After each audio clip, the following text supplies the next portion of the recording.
Because I had it shut the fuck off. Alright. Oh, you sound super good. Alright, you gonna do the phone call? Yep.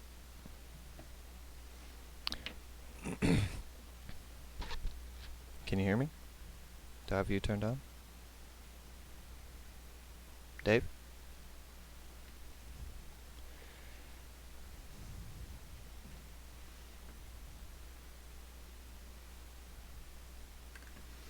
Why can I not hear you?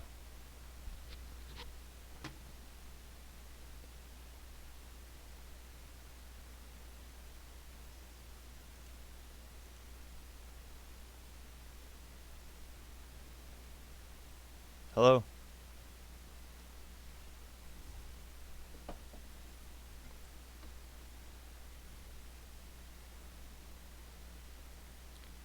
Fuck. Fuck. Okay. Playing audio. Which of these devices do you want it? I just want my fucking...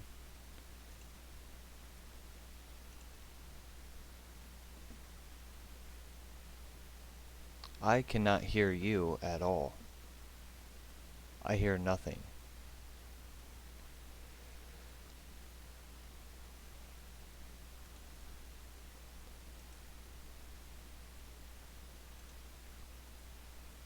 Son of a bitch.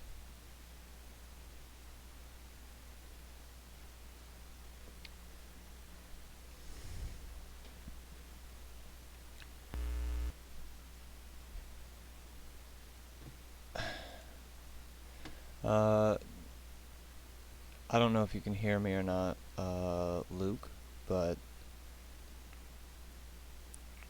we're not playing any games. We're just chatting about games.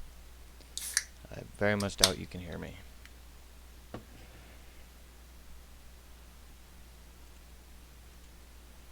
No output devices found.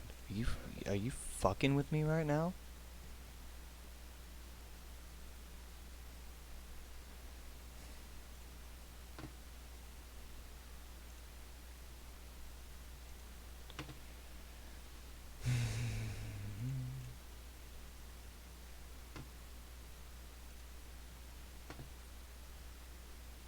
I am...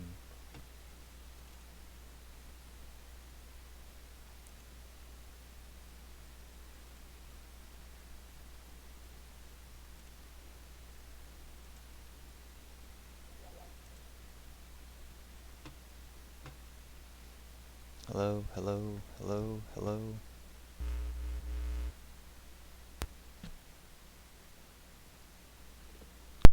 Why is this happening?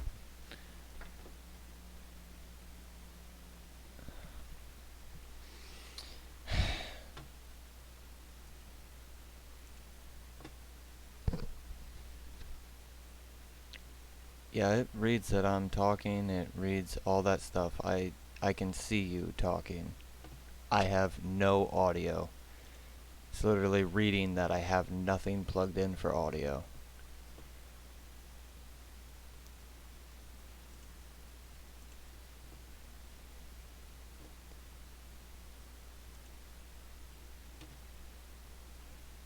Okay.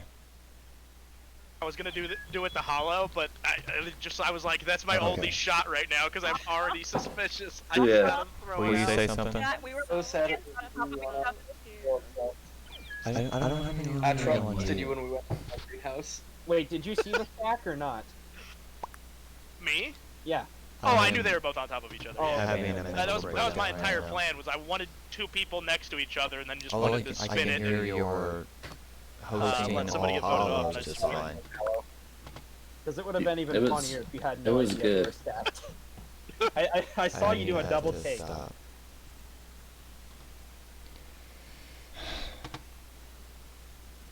Fuck.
I have no idea.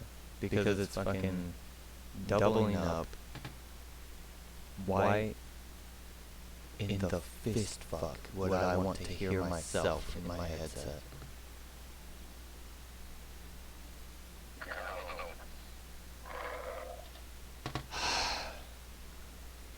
I'm gonna just absolutely fucking break everything.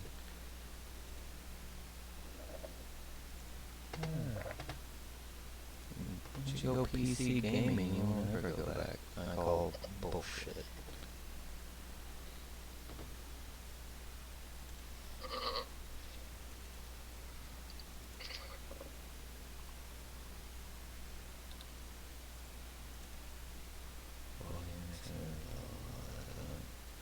Making sense. Device, speakers.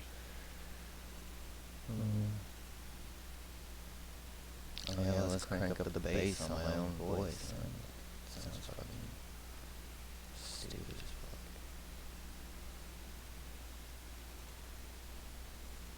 What happens if I disable this?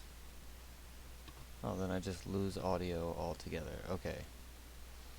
So, I cannot for the life of me figure out why. Like, what the fuck? There's even a thing in here that says headphones. But if I click that, it's like, nope, that's not it. Are you messing around on OBS, or are you just on your desktop? With the desktop. Like, I feel like there's nothing.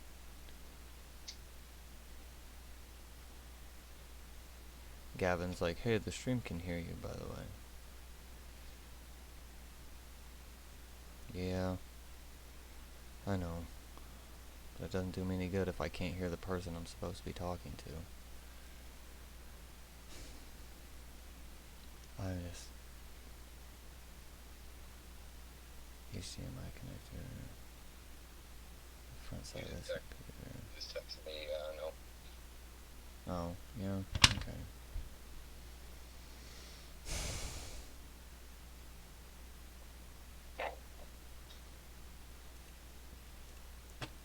Let's try this again. I'm not really sure what I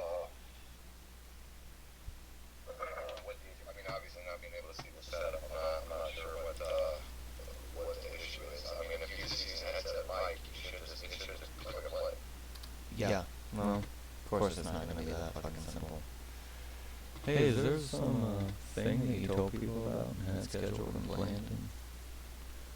No, you're just looking like a fucking idiot. God, desktop auto, like I cannot figure out the things plugged in. People looking around with just like an Xbox headset, or in the back with your Turtle Beaches with In the back with the turtle beaches. With the pink and green fucking things.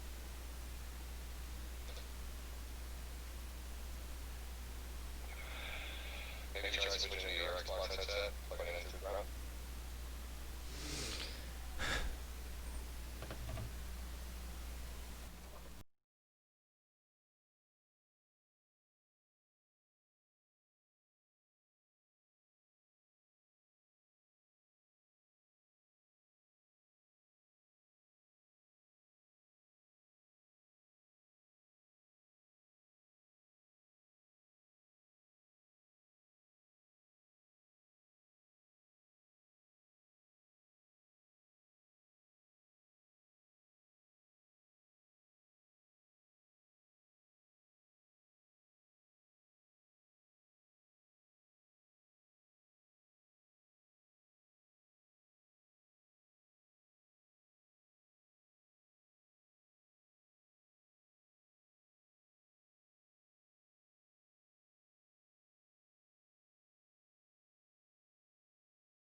that's actually coming through now. I can hear you. So how the fuck do I just close this without stopping streaming? Check your mic. Can you not hear me? Is this a fucking joke? Hold on, I know why.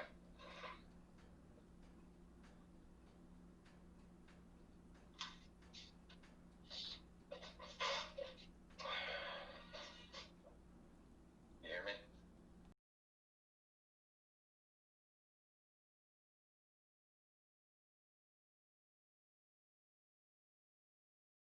To just die right now is what I would like to happen. I cannot fucking comprehend any of this shit. Where the fuck did my Streamlabs go? So it'll pick it up just fine through thing, but I have...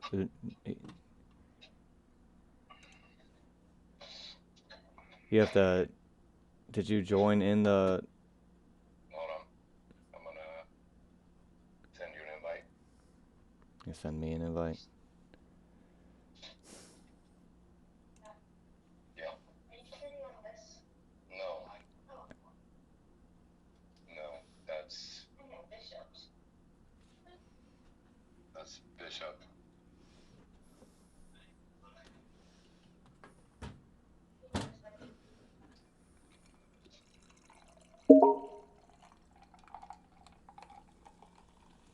Press Window G for Game Bar?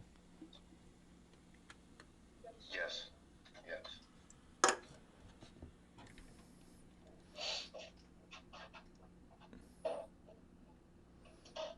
Alright, I sent you an invite to party chat. I'm trying something.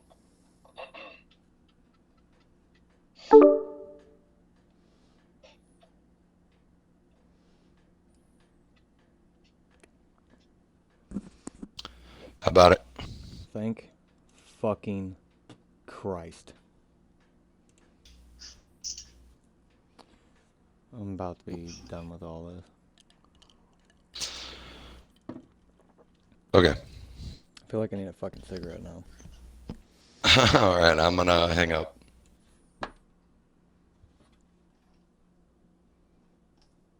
Alright, gonna hit go live.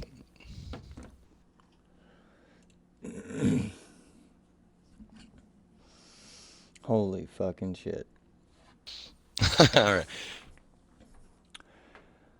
It's a good thing that anybody called that because I host you. So, I'm gonna go. I was gonna say, Go did live, you go let's- live? Because we're still looking at all hollow here. Yeah, I'm going live right now. Alright. Let me get my phone plugged in and get the... Did I mention that it's not for kids? Yeah, dude, don't test me right now. Man. Let me get this rolling. Alright. I just had to connect to my own chat. Are you fucking kidding me right now? Let's put you on a... No, I don't want to put you on full screen. I'd like your chat to be... Okay. Can any of you in the chat hear both of us speaking?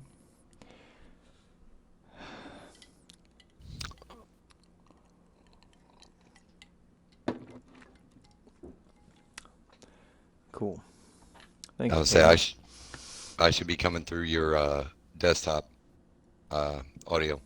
Oh no, I unplugged every speaker attached to this bitch. Okay. Okay. Alright, let's go. It was the only way to scene. it was the only way to try to figure out how to get the headset figured out. All So right. the only audio I have is literally you.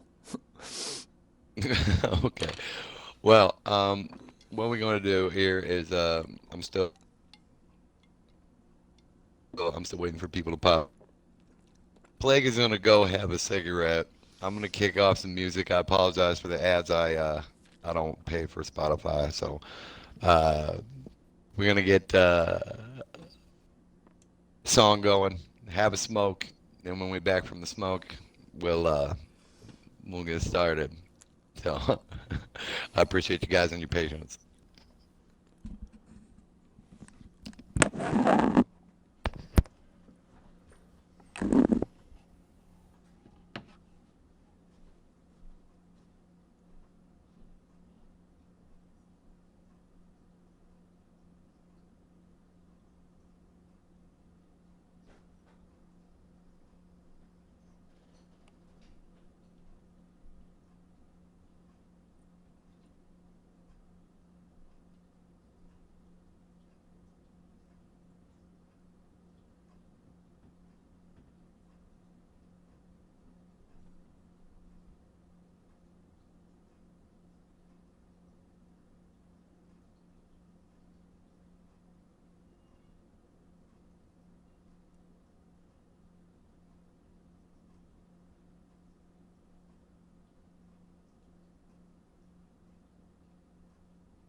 Oh, holy shit.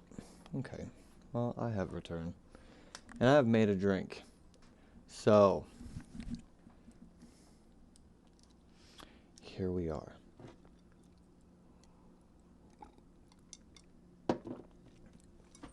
See if I can make Wreck-It Rogue's chat a little bit better, bigger. I don't want to collapse it. Chat settings. How do you pop out chat? I feel like there's a way to do that. And we're back. Um, All right. There we go. Now I've got your Twitch chat set up there at the bottom of my thing. So I'll be able to see both chats at the same time. Make sure I don't have an echo. I don't think you have an echo. I had to All right. turn you down a little bit. All right, we good. All right, we good. Okay. So, This week in Game Chat. Fucking. yo, check out that real quick, everybody in chat. My be right back screen. I just did that before we started. I was working on not the image. I did the image earlier today, but There you go. how about Spoiler alert. Fucking. how about it? Alright. Holy crap. So, do you want to kick this off? Because I think I need Okay. a few more. I think I need a few more drinks before I can. Function. Okay. So, for me, it's been a pretty big week. Before I get started here, I twisted my headset into just an impossible spiral. So, 1 second.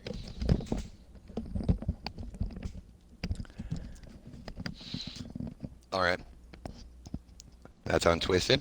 All right. Pretty big week, so far. I got the microphone, on October 2nd, but it came in early. Um, if you guys are like, man, the audio sounds super good. The audio sounds nice and crisp. I'm not using it uh, um, because it is the El Cheapo. I mean, like this thing is the most plasticky thing I have ever touched in my life. And I couldn't get it to work while using my Xbox headset, which is plugged into the tower. So, because I'm not a tech guy. But when I did get it working, like there was just this horrible fucking screeching noise the entire time. I was Well, what I found switch over to out live is screen. apparently having computer speakers so you can actually hear what the game is going on as well as the headset.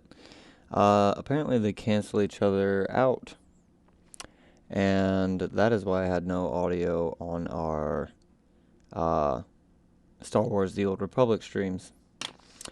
I don't know.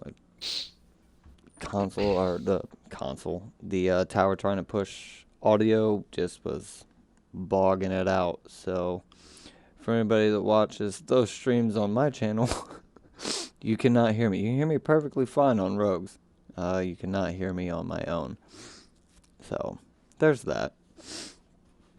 It's a learning curve. I've had the computer for a whole, 3 days?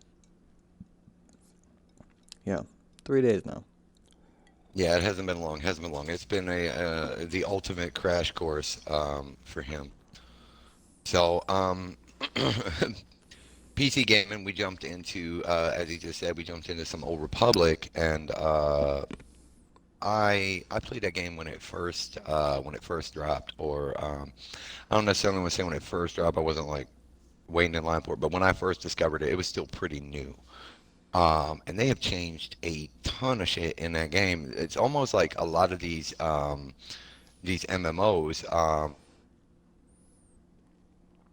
these old classic builds and different things you could do to, kind of create your own. I know that nowadays there's always, the quote unquote meta, but you could experiment with these different talent trees and build a unique character. And they seem to have taken like a lot of that shit in these MMOs and just tossed it out the window, and they've made it, RPG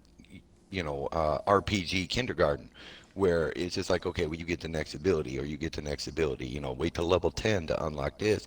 And they've almost like tried to adopt this kiss, which I think takes away, you fuck your character up. But Well, there's also such a thing as get good.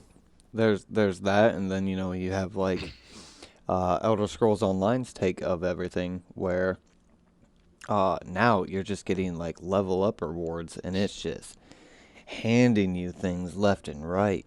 Um, Right. We just gear and everything else, like on top of, what you would what you originally got at that level before they started adding all this new stuff. It was really different trying to pop it in. And it like you said, it was just easy mode. It was, you know, MMO for children almost. They took all of the difficulty away. You were just blaring through all this because you just had such an overabundance of gear and tools and different boxes you can open with, you know, quote unquote random drops out of them. Like, so Right. we've seemed to be seeing that trend go for these MMO games. I mean, and then you have like Black Desert Online that is just so. I'm It's such a mad that good game. I I'm mad I ever spent a penny on that game. There's It's no a challenge to it at all. it is a very beautiful game. I will lead with Black Desert is a very pretty game. It's very aesthetically pleasing. But in this group setting, in this where you're like, okay, well, we can form a party and we can go do quests together, and you come back to that classic Dungeons and Dragons or Pathfinder, kind of party needed at all in Black Desert. Teammates are not required unless you're doing like some serious in-game shit or group PvP. Which for me that's a big turn off to a game because if the end game is kill other players, I'm not interested. If I want to kill other players, there are a thousand battle royales where I can dodge the ever shrinking circle and try to shoot people or chuck magic at them, in the new Harry Potter battle royale. Uh, Mhm. so when an MMO makes their main focus PvP at the end, that's a big letdown for me and that's what Black Desert does is you reach a certain level and it's just okay, well you can't advance until once you advance beyond this point, it's open PvP. It's open PvP. And I don't like that. I also don't like that Black Desert does everything for you. You can auto path to every quest. You can just constantly you can just AFK. This is like idle heroes of fucking the Forgotten Realms. And I'm like, this isn't engaging at all. Yeah, it looks really, really good, but I need some difficulty or at least something to keep me invested. And Black Desert really falls short for me in that aspect, which I'm not taking that the biggest shine to that video game is the story for the characters. Each character, how your class and your character and even your race sometimes throughout the story is recognized. Because as we were playing yours, they said one of the NPCs mentioned that you were an alien, mentioned that you weren't human. Right. So that kind of just those little tiny things in a video game, man, Well, that I for me mean, that does it. even Neverwinter does that. Neverwinter has like race specific quests. You know, if you're a halfling, pretty much right off the bat, once you get to the first like decent area after the tutorial stuff, all that, like you'll have another halfling like whisper to you and be like, "Psst, come here," like and hand out a quest, but only if you're a halfling. And Right. and Neverwinter's pretty old. uh, but it's always maintained that it's been free to play. It's got a lot of great content to it, but Neverwinter, like some other MMOs, gets bogged down with, well, there's 97 different currencies in this game. What is it you're looking for? Oh That's man. level 60 to level 70 grind is enough to make anybody quit playing. It's Oh yeah. like do the same four missions The the element for the 10 elemental levels. the elemental evil part of Neverwinter, because I've got maxed out characters in Neverwinter. Um, the uh, the questing to do the elemental evils, where you're fighting the primal evils and stuff like that, is such a nightmare. It is such a grindy, just go kill 10 of these, now go kill 10 of these, now go kill 10 of these, now go kill 10 of these. Just fight fast. Now, in comparing that to the Old Republic, again, the Old Republic is some older school Bioware, and it's very crisp when it comes to the story because you do light side, dark side choices that you can pick throughout the game, and kind of choose. Some of it's a little on the nose, but for the most part, I really enjoy that aspect of the game. Right. I like it when they're able to, make it about you as a player when you feel like it's about you as a player. You know, that's Oh, absolutely. I know that treading into games like Destiny doesn't like to be classified as an MMO, which it's not. It is lacking a lot of the aspects of that type of game. But you cannot deny the MMO aspects that it has. And Destiny 1 was pretty bland, and it wasn't until they started making a few changes there towards the end of Destiny 1's life cycle when Destiny 2 was coming out that you finally got a mission that made it seem like you were the chosen one. You were the one that led this along, and they started adding dialogue, started giving a little bit more personality to the different NPCs in the game and stuff like that. And then, that's the point where Cade 6, almost immediately became everybody's favorite. Um, Right. because they were finally saying something more than, "Hey, welcome back." And Who's the guardian? You're the guardian. I yeah, got a golden gun, so it's and it takes 40. it was nice to have that little bit extra, because obviously if you're playing a single player game, uh, the story is all about you. Think about games like Resident Evil or Gears of War, stuff like that. Gears of War has named characters that you control throughout the campaign. You know, you know that you're in control of them, and when someone, like Marcus, and Marcus looks over, that stuff's all scripted. So that's fine. But when you're making, you know, a game where there's going to be thousands and thousands of people playing essentially the same fucking thing, how do you make that personal? How do you make it about the people playing? Right, The right. person who's actually in control of that game's progression. So probably a little bit taxing, but I mean they started pulling it off pretty well. Destiny 2 did a really good job I think story wise, but the rest of that game just fell out. De Destiny is Okay. Destiny has always had a considerable amount of potential when it comes to the MMO. My personal opinion, Destiny is very much an MMO. It's you know, you hop in, they call them bounties. They are not quests. Their quests are just big boy bounties. And then you go collect your trash because it's absolutely always going to be trash, and you take that back to uh the crap dark, and he's like, "Oh, Guardian, you've returned after saying Crota and get your Hoosgow." Uh, so it's always for some shit loot. You can do raids, you can do strikes, but it becomes a giant farm. It does become, a push for how am I going to get that next power rating or that next power level or light level, in Destiny 1, how do I keep, pushing the envelope. Now you're trying to get materials so that you can continue to upgrade these things, so or get your prime bounties done or your prime Ingrams, so that you can continue to progress and do more difficult tasks.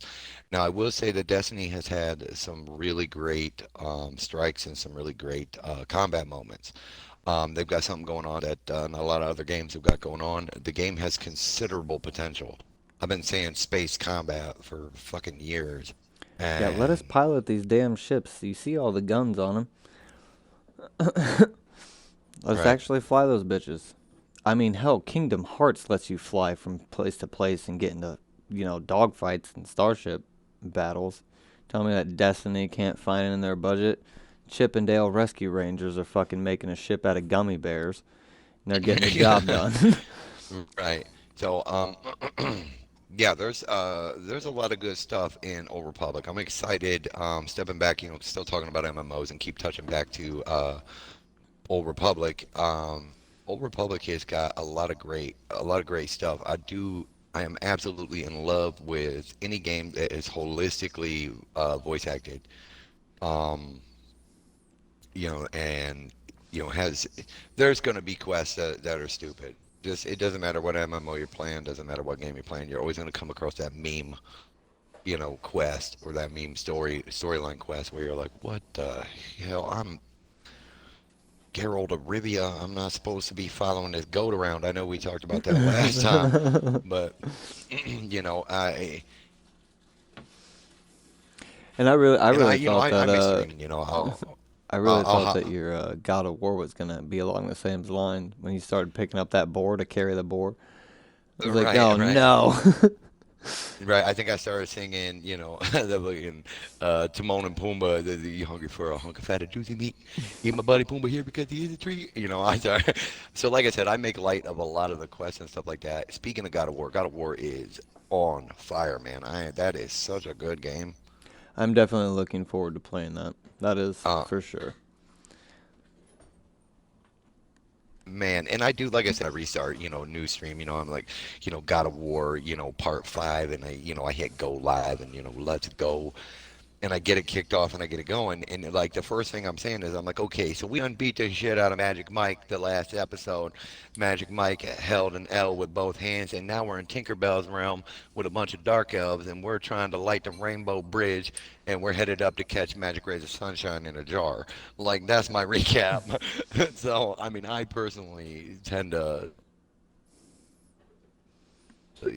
make jokes, but the combat is so in that game. You know, a buddy among playing Xbox mentioned Your audio is he's starting to go crazy, bro. oh You, chat am I glitching out here? you just keep dropping out on my end. And I'll come back in. Should be good though. I was just waiting for a response from chat. Um,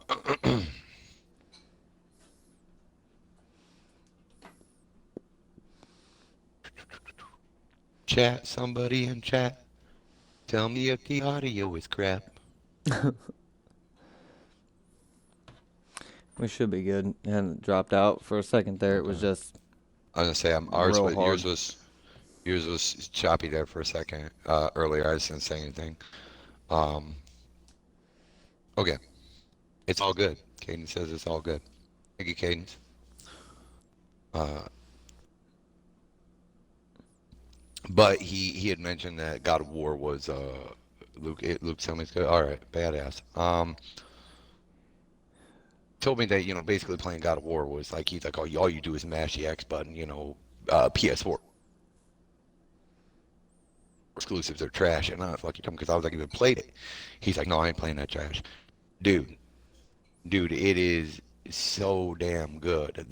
First of all, the game is beautiful in appearance.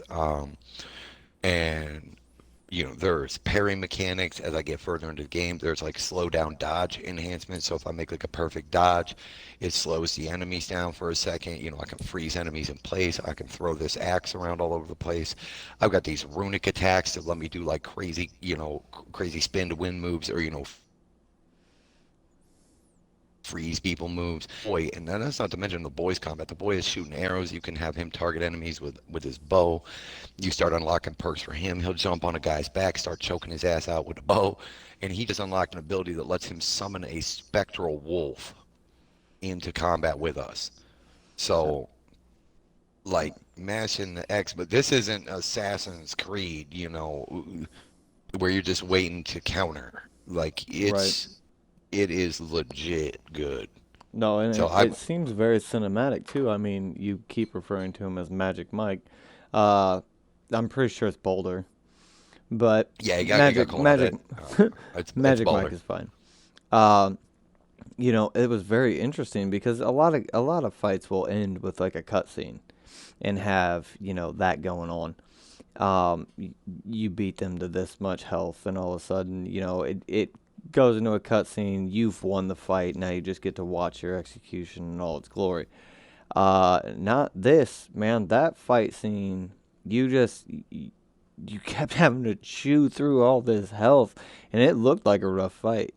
And you're Yeah, he chewing was through all that fucking health, and then you get this cutscene where Kratos would smash him into fucking rocks and like punching trees in half and picking it up and baseball batting them with them. Like, epic shit. But then he would just walk back up to you healing, and then you'd have to fight him again.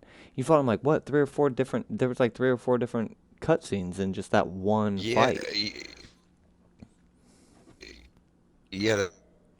Sekiro, man. Sekiro, I'm like, man, I can handle more, bro. Like as I'm playing, I was like, you know, who just keeps coming, just keeps lose this fight. This is I can't beat this dude. Hot armor, but eventually did one.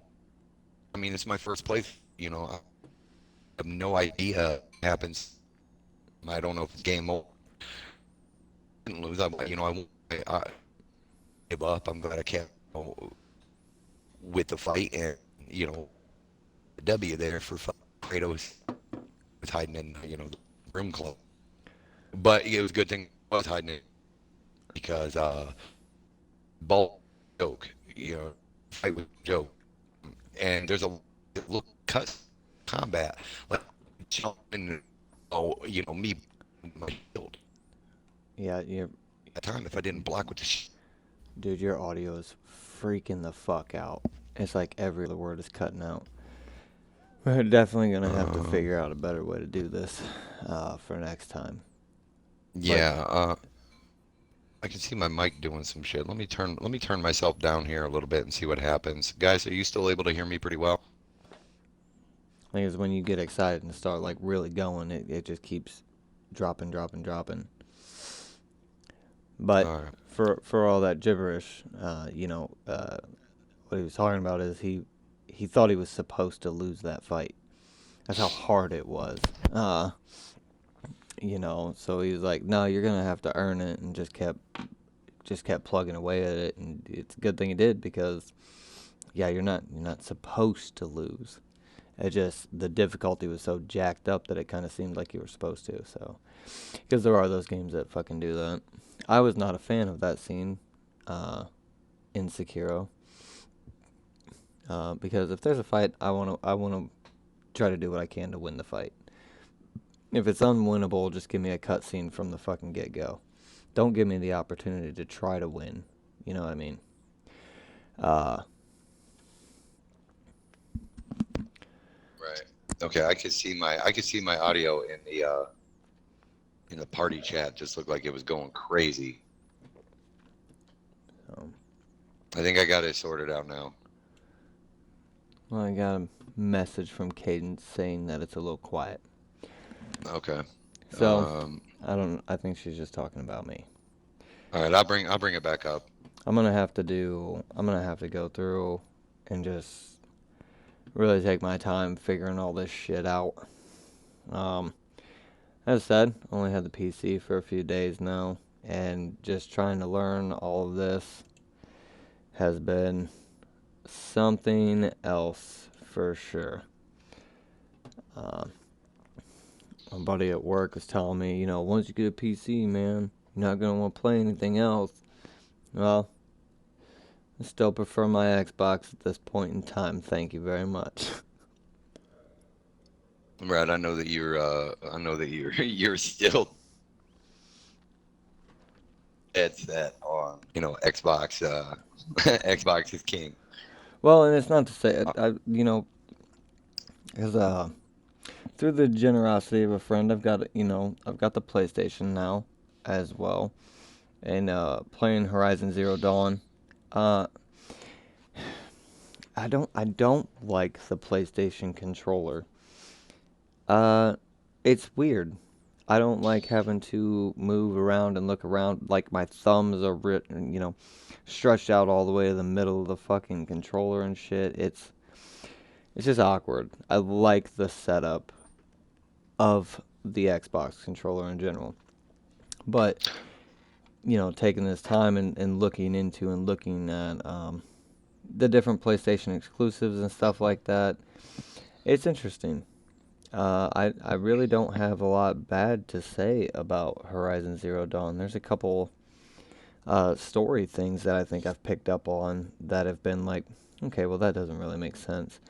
But the game itself looks good. It does not look as good as God of War from what I've seen of your of your God of War stream, but well, you call it Dad and Boy, don't you? You title that stream Yeah, Dad and Boy.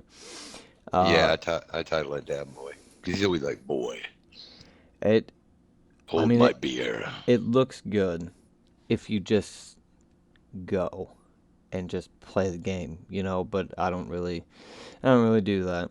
I'm not a fan of their water animation. I think their water looks like it uh, was probably top-notch graphics back in the PS2 days. But they have each individual blade of grass blowing in the Ouch. wind. So, like, some of it looks really good, and from, decent ways away, it doesn't matter. But, if you got a waterfall, I'm going to stop and I'm going to look at that fucking waterfall. And the waterfall just isn't coming through on that. So, I'm not saying that Xbox doesn't, but my experience so far is the gameplay's there, the gameplay's good. I don't mind it. It's got a very, what did I compare it to? I can't even say Tomb Raider as much as I would like to. Um, the newer Tomb Raider games, because I haven't been in any kind of. Fuck, God of War looks like it has more of a Tomb Raider aspect to it. Um, Horizon Right, Zero Dawn the is just puzzles. kind of, Elder Scrolls. From Uh, you what I've know, seen of the Horizon Zero Dawn, or just Horizon Zero Dawn, is not the Horizon Zero Dawn. What I've seen of that, it looks a lot Assassin's Creed Origins or Assassin's Creed Odyssey, where you've got a lot of map to cover, and it's kind of up to Aloy to go around and figure out what it is you want to do next. right.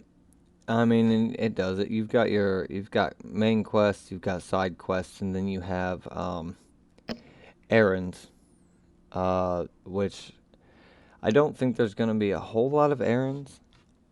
I mean, there might be. I've only done one so far. I'm not incredibly far into the game.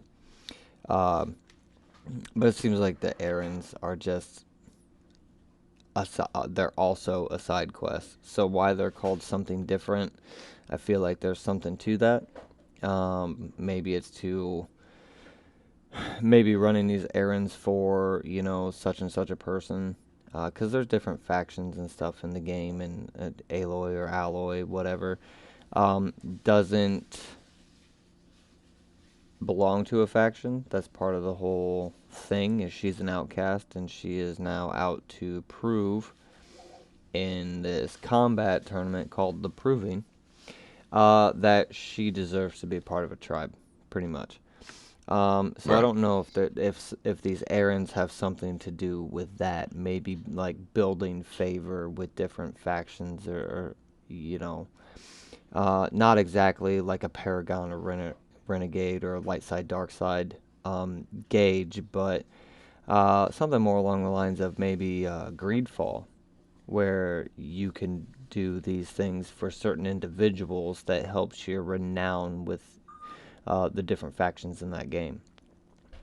Um, you know, you're just it's just simple stuff. Hey, will you go talk to that guy for me? Yeah, sure, man. I'll get that sorted out for you. And then you gain renown with Right. that entire faction because the rumor mill spreads. So I don't know if those errands are something like that, but the game does look good. I am having fun playing it. It is a little bit uh,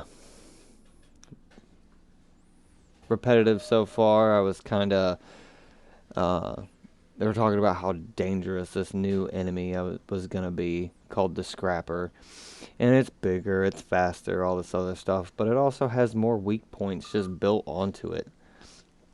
So I'm hoping that the combat ramps up a little bit. I would like to see be presented more of a challenge, but so far, like the resource, I have no uh what am I trying to say here? The resources are just always available. Every healing thing you could possibly want is just right there on the ground as you're running from point A to point B. So Right, right. No, I came across something similar when I was playing God of War. I was noticing that there's these there green orbs that you stomp on to get health back, and there was a lot of them dropping very early in the game. You know, as I started to push through, what I was guessing to be the prelude, and and then into the first few chapters of the game.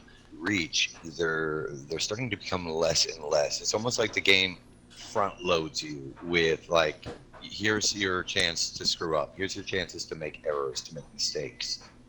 And there's plentiful healing laying around. But as I'm getting further through the game, and I am getting better at the combat is getting more crisper. So the first fight I get into when I reboot up the Sony, because I'm also, I have beaten a couple of Sony games, but I still, like, going from PC to Xbox to Sony, my hands go like all heat peanut the first time, like just like throwing my axe into the lake, and then like something's punching me in the face, and I'm like, oh shit, I need to get good like really fast, and then I just spam the block button. But there is a lot of good stuff in that game when it comes to how combat progresses, and because I was starting to feel myself that I was like, okay, maybe I should up the difficulty a little bit. Maybe I should ramp this up to the next level, because I'm not really struggling when it comes to these enemies. I'm taking on 5 and 6 of these guys at the same time. But then the basic bitch enemy, very difficult to beat. How hard is the boss going to be? I'm not trying to fight Ishin Sword Saint. I'm not trying to do Sekiro 2.0. I don't need give me God of War. I'm fine with give me Diet Coke of War and a really good story. No. well, I mean, it's got to have a good story. That this is the God of War that you're playing right now is 5 or There I 4. watched. There's a bunch which I've never played. This is my first experience with any of the God of War franchise. Well, I just mean like console games, because I think you mentioned the other day that there's like a bunch of PSP games and stuff like that as Yeah, it's well. like they got like this trilogy of prequels and stuff like that for the PSP, and then the first God of War game, I believe, the actual God of War that didn't have like a Ghost of Sparta or some kind of moniker with the title. It was just God of War. I think dropped. I'm not sure exactly what number this one is, but Kratos has had a very rough story. I did watch a timeline thing earlier today, just interested in the lore, and I stopped it before I got to the game I'm currently playing because I want to experience it. But I'm not buying a PSP and all that shit to play the older ones unless, of course, I get the money to do so, which I'm not banking as well. So I can hear me in your headset. Like, I don't know what's going on. I don't know what you're fiddling around with over there. It sound like Dead by Daylight, you fiddling around in a chest again. No, Leanne No. started up the dryer, so I just have a lot of background noise now. So it might just be conflicting with itself, trying to keep up. Okay. What was I saying? I was talking about You were talking about how you watched some of War and the his you watched some of bad the beat. lore and stuff like He's that. had a bad beat. Everybody he's ever gotten close to, everybody he's ever loved, everybody that's been family to Kratos, has died, and more often than not, it's his fault. Like in spoiler alerts incoming. In one of the God of Wars, like he kills because he had a wife and a daughter, and some soothsayer lady told him don't get out of the way, and he goes in the temple. And at this point, I believe he's already the God of War. He's already taken care of Ares and got that title. and he just goes in there and just goes ham with his blades of chaos, and he winds up killing his own wife and daughter. And then the soothsayer lady uses their ashes to make his skin that pasty white, and that's where he got the Ghost of Sparta, nickname from. So he's had it rough. I think he's died in the trilogy. I think throughout the trilogy of video games, I think he's died 3 times and fought his way back out of hell. And it wasn't until he was able to win the River Styx. So, and I'm not sure how he went from his homeland to, stepping into, Norse mythology. So, and, who the woman he was with. And then, of course, you got Atreus, his son. So, and the whole time I'm playing the game, like, Kratos is constantly like, boy, get behind me. He's always telling the boy to, take a step back, or you're not ready. However he's trying to protect his kid. And the whole time I'm like, yeah, kid, get out of the way. Step back. Dad's got this. Well, if Kratos is, I don't know why I was thinking, why wouldn't Atreus be something special as well? He's not just a normal kid. He's got to have some type of, divine spark. Right. Oh, so at this point, you don't even know who Atreus' mother is. Yeah. I can't remember if they said her name or not. Yeah, no, I'm not sure. I'll have to go back through the videos and see if they call but definitely a very cool. I would recommend the game to anybody. It is almost so good that with God of War, Ghost of Tsushima, which is phenomenal, by the way. I was thinking about doing a playthrough of that, but if you're gonna do a live stream of that, I've already beaten it. So. Oh, I got a ways to go probably on Horizon Zero Dawn. Right. Still. Right, Which and I I'm gotta gonna look beat God of War. into. I'm gonna see if there's. I haven't even looked up. Because Zero, the game is Horizon. The subtitle, or the yeah, is Zero Dawn. So I don't know if there's even any others in this franchise. I think there's DLC. I think that there's DLC. So, it's been very interesting, trying to jump over to this because since I never owned a PlayStation and I would only see stuff about like the big, huge titles, coming out, like I was very aware that there was an epic Spider-Man game coming out on the PlayStation. Right. It was everywhere. And it was a game that I was like, fuck, yeah, I would love to play that. But I'm not paying $400 for a console to play one game. And it might have been a little bit of oversight on my end.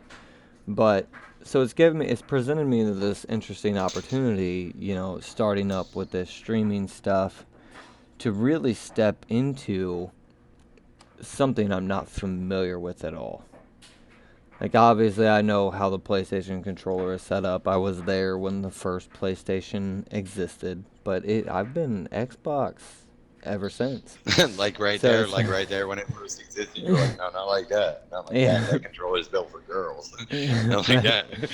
That's not it at all. So, there's that going on. So when I'm stepping into these PlayStation exclusives, I literally have no idea what the hell the game's about.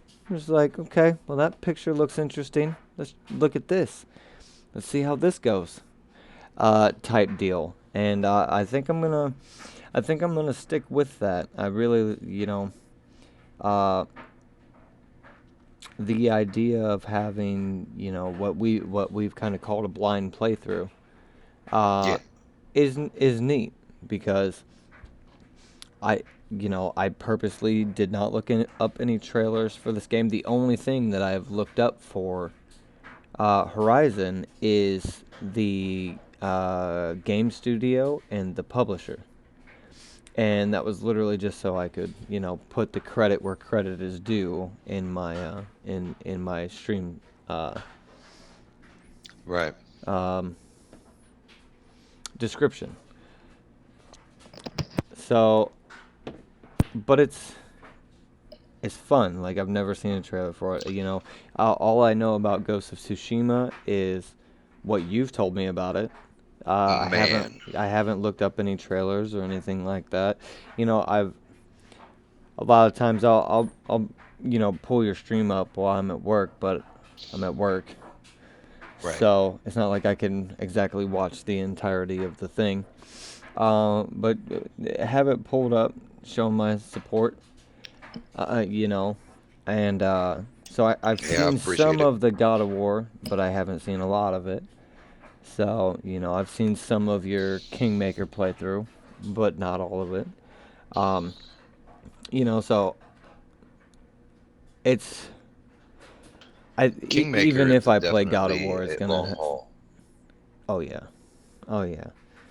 Well, I think I like that aspect of it. I've only got one video that I've done, and then I just like delved into this entire, like, well, I could stream this, I could stream this, I could stream this, I could stream this, and I was like, I think I overwhelmed myself there too quickly. I do have a schedule now.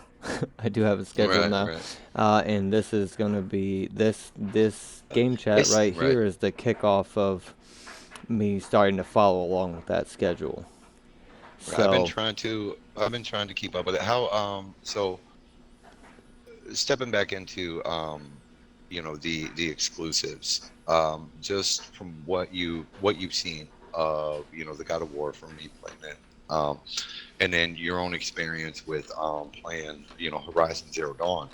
Do you think that the exclusives alone make Sony a competitor when it comes to the next gen consoles, or are these exclusives good enough to afford buying a system? I remember when the Xbox One and the PS4 were going through like their, I'll call, campaign phase, when they're like, PlayStation was like, well, we have this, and then Microsoft was like, well, we got this, and then PlayStation's like, well, that's neat, but this feature over here, well, and then the back and forth between it all before the release of those consoles. I read an article that I haven't seen any kind of follow up on. It's been so many years now that I cannot quote or link the article. I'm sure I could find it somewhere eventually. But it was talking about how at that point in time, Microsoft's top 4 exclusive studios made more money and brought more profit in than PlayStation's top 15. So when we're talking about PlayStation AAA exclusive titles, I don't. I just constantly have that number in the back. You mean to tell me that the Gears of War franchise carries Microsoft more efficiently than your top 10 developers combined? That gives me pause. I don't know what Right, those right. figures look like today, but I can tell you that I love the ever living fuck So out of right, the Gears of War games. for you personally, having played some Sony, um, and you're just starting to get into it. Do you wish you would have got your hands on one sooner?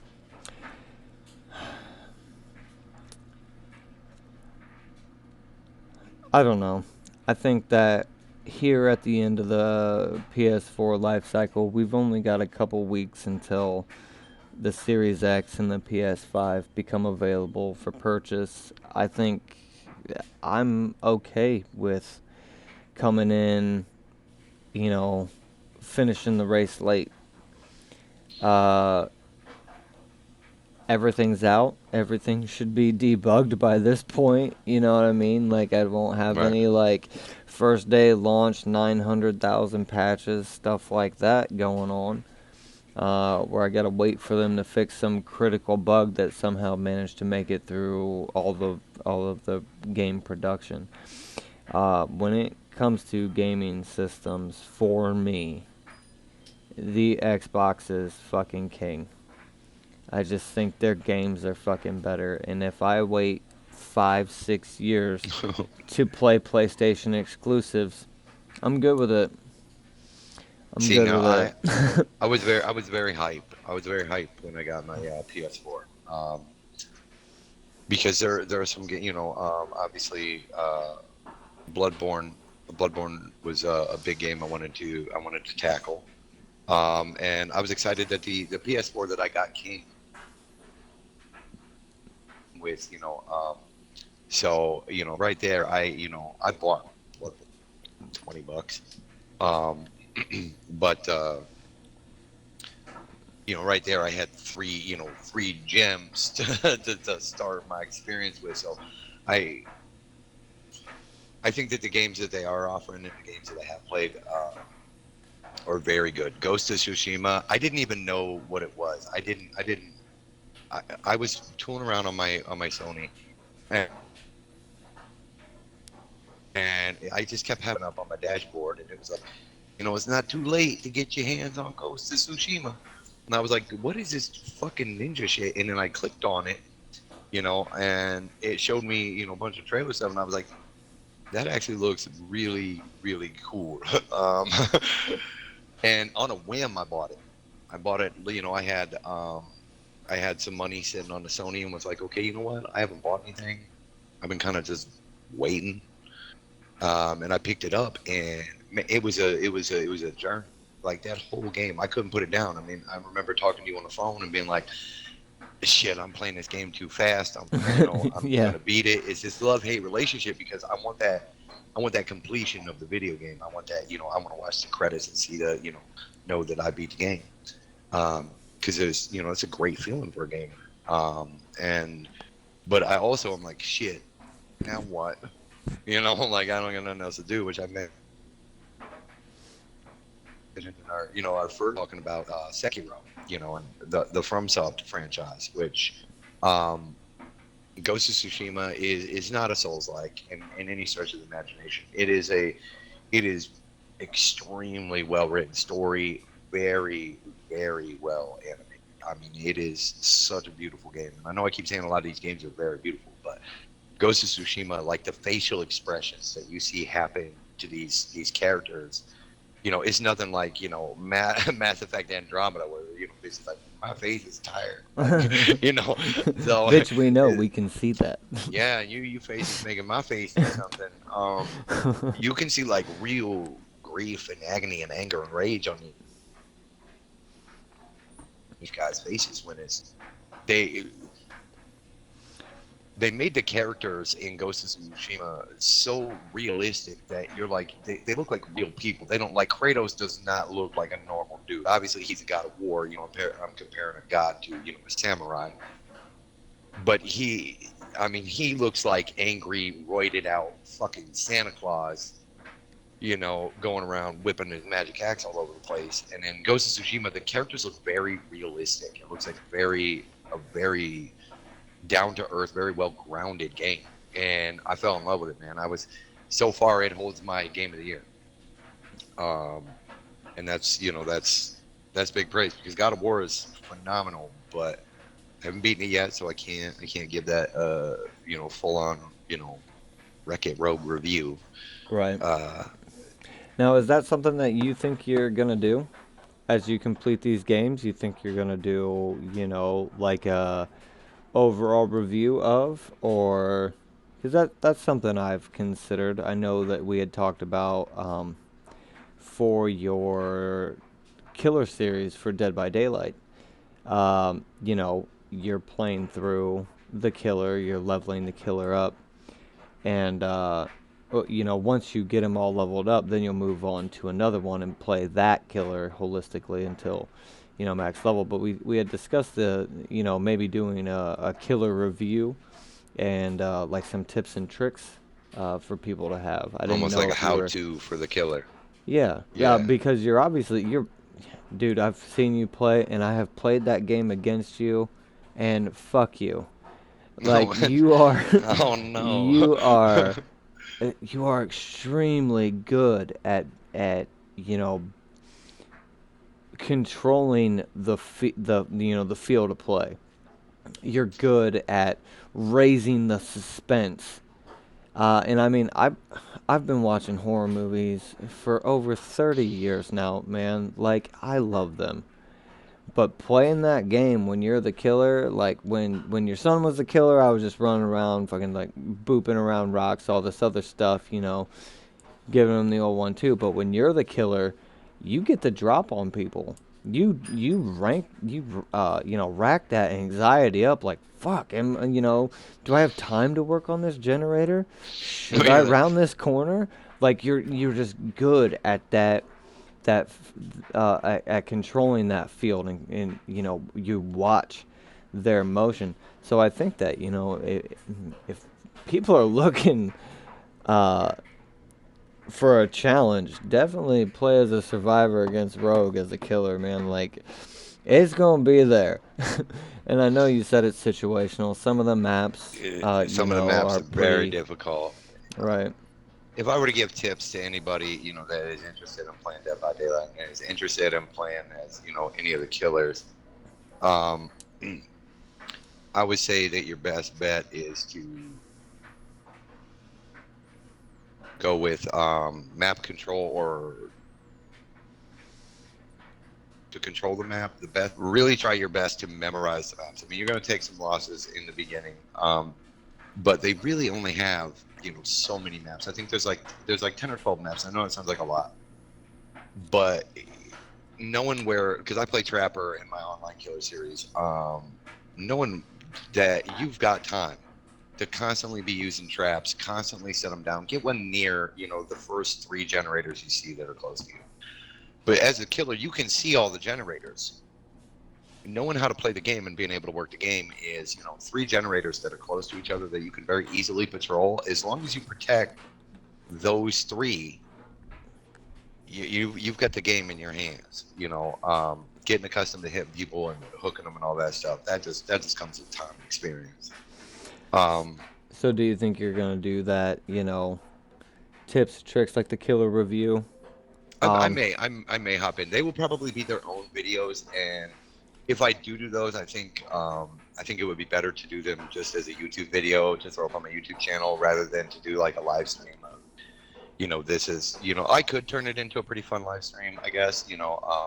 I've also considered doing some, PC version. I like the game. Somebody just went cruising past my house at like super speed. I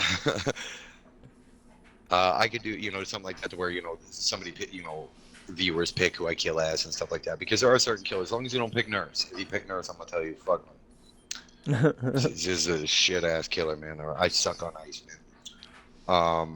But I think I could do some reviews on them and do some kind of how tos, not necessarily guides. I mean, I suppose I could turn it half-ass into a guide, but that would be more of me making a video about it and then putting that up on my YouTube channel, which my YouTube channel is linked in my about on so if anybody's interested, like, subscribe, and share. But doing reviews, talking about doing a review for the different games that I do a playthrough.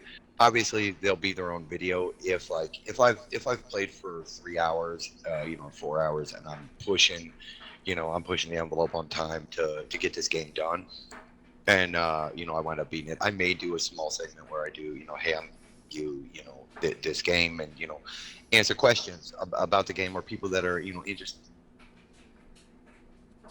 in playing the game, and I'll be like, okay, is this game worth it? Is this game worth the money? To answer those kinds of questions, and try to give my best review of the title. So yeah, I think that would be a lot of fun. I think that's something I would like to do. But first, I got to beat some games, and I pick like super long games because a glutton for punishment. Right. I'm at a kind of an impasse right now because Darksiders 1, that can be chewed through pretty quickly. And then going into Darksiders 2, that's a more open world setup. I have not yet beat that game, so I have no idea like how long it'll take me to go through it. So that's why currently my new schedule, like I said, kicking off with this, and then Monday and tomorrow will be Darksider Day, and it kind of comes down to what I have time to complete Darksiders wise before I gotta go to work. So I don't know. I'm almost debating on just pushing through Darksiders 1 and just really opening up that time slot for Darksiders 2. Right. Instead I mean, you of gotta. I was going Darksiders 1 video, Darksiders 2 video, and I like it. I liked the idea of that because the stories run at in the same time frame. When all this stuff is happening with war, when war is released from the council to try to go when he wants to go try to pretty much restore honor to his name. Death story starts in Darksiders 2. So, Okay. and then in the beginning of Darksiders 3, Fury comes walking in, and War is still chained to the stones in the council's chamber. So, there's some overlap, there's some in between, and then there's some, on their own time. So my original thought was, I'll do this. I'll get 6 videos into Darksiders. I'll start Darksiders 2. When I get to 12 on Darksiders and 6 on Darksiders 2, I'll start Darksiders 3. And I was just gonna keep plugging through them that way. Right. But I looking at it now, there's a lot more that I want to accomplish with the channel than to just be all Darksiders all the time. Right. Right. Right. While I absolutely Like plan on so, and you finishing burn all those yourself out. games. Oh yeah, it just got to be, dude. I mean, even the guys at work, if they're listening, I was like, I'm playing this Darksiders game, and just like I don't know, like just that's all I ever was talking about. So it's nice to, kind of take a break from that kind of thing. And so with this schedule, I've really tried to focus on being able to continuing on with what I originally started with because I want to see it through to the end. So, my Mondays are pretty much going to be franchise day. It's written on my board right now, just Darksiders, but I've got 3 games and then the co-op with Darksiders Genesis that you and I are running. Can be either we can stream it either on Mondays or another day when we have time. But my main focus is the original trilogy at this point in time. Sounds weird to say it, but Right. Right. and We also just have leaving the rest of my week open for some other things that I do we want to play play. well. Sorry, what's that? I said we also have our audio. Still having some audio issues where we're cutting in and out or it's speeding up and slowing down. Do apologize for that. We still got to push the Darksiders Genesis playthrough that we're doing co-op together, which is pretty spicy. I got to say that the game has more mechanics to it than I had originally, anticipated. I thought it was going to be very, I don't know, very lackluster when it came to like your options and abilities, but it has its own talent trees when it comes to basically like these creature cores and how you can use them to kind of like spec different passives to increase your overall power rating. Right. Well, not only power rating, but some of them give you like kind of like passive abilities. Like I have a creature core slotted on Strife right now where there's a 25% chance that my dodge will leave a like a pool of lava behind, and Right.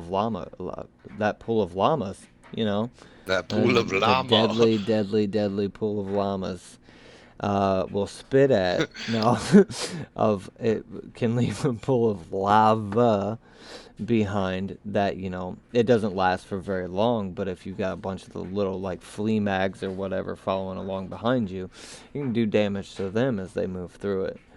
And then I got another one that summons some demon hound thing that I always manage to attack because I'm confused by what it is. And then I'm like, why Right, am I not doing damage to this thing? And it's oh I yeah, do the that's on my same side. thing. That's on my I do this. I don't know how many times I've taken a swing at with your stupid ass pet dog. Get that shit out of here. I'm side. trying to boop some shit on the snoot. So there is a lot. Definitely. There is a lot too. So I mean, and with that, I'm interested because I've only played the intro to Darksiders 3. And I think I kind of talked about last time I had some life complications pop up, and gaming just wasn't very important at that point in time. And so I never pushed it on any further. Um, but makes me interested to tackle Darksiders 3 and take that on because I have a vague idea of what Fury's story is about. And I have read a few articles that compare it to a Dark Souls esque gameplay. So I'm imagining that, you'll go to these new areas and you can grind a lot of stuff out. Enemies will reset. The generic aspects Oh, of I'm gonna. Dark Souls that everybody seems to be putting in their games nowadays. Right, and we talked about that before about the this is a Souls like, this is a Souls like, this is a Souls like. Um, Right, it's like that dude from the yeah, Mummy. This is cursed. That's this is cursed. cursed. Just You know, you know, everything is cursed. you know what's a Souls like? Fucking Dark Souls. So well, we've been at it about an hour. I'm ready for a smoke. I got to refresh my beverage. I'm gonna kick on a couple of songs here. I do apologize for the ads again. I don't pay for Spotify. I'm sorry, I'm poor. If So you pay for Spotify, you can just play whatever songs you want. I think you don't have ads pay for it. There's still gonna be ads. I don't pay for it though. So I absolutely pay um, for Spotify. so We're gonna have to go through how to get that set up on here. so Sorry, my listeners are gonna be tuneless for the next few minutes. I'm gonna kick off a song and we'll be back.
All right.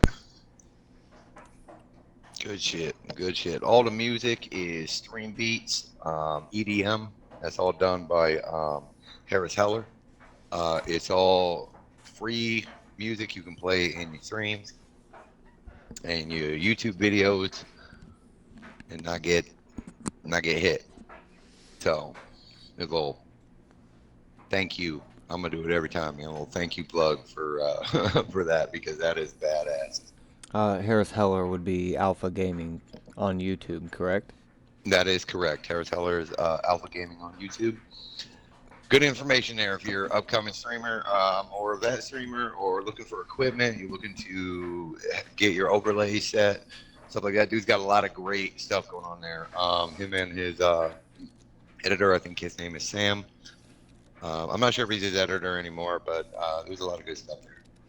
So, and no, this stream is not sponsored by Alpha Gaming. I just am super appreciative that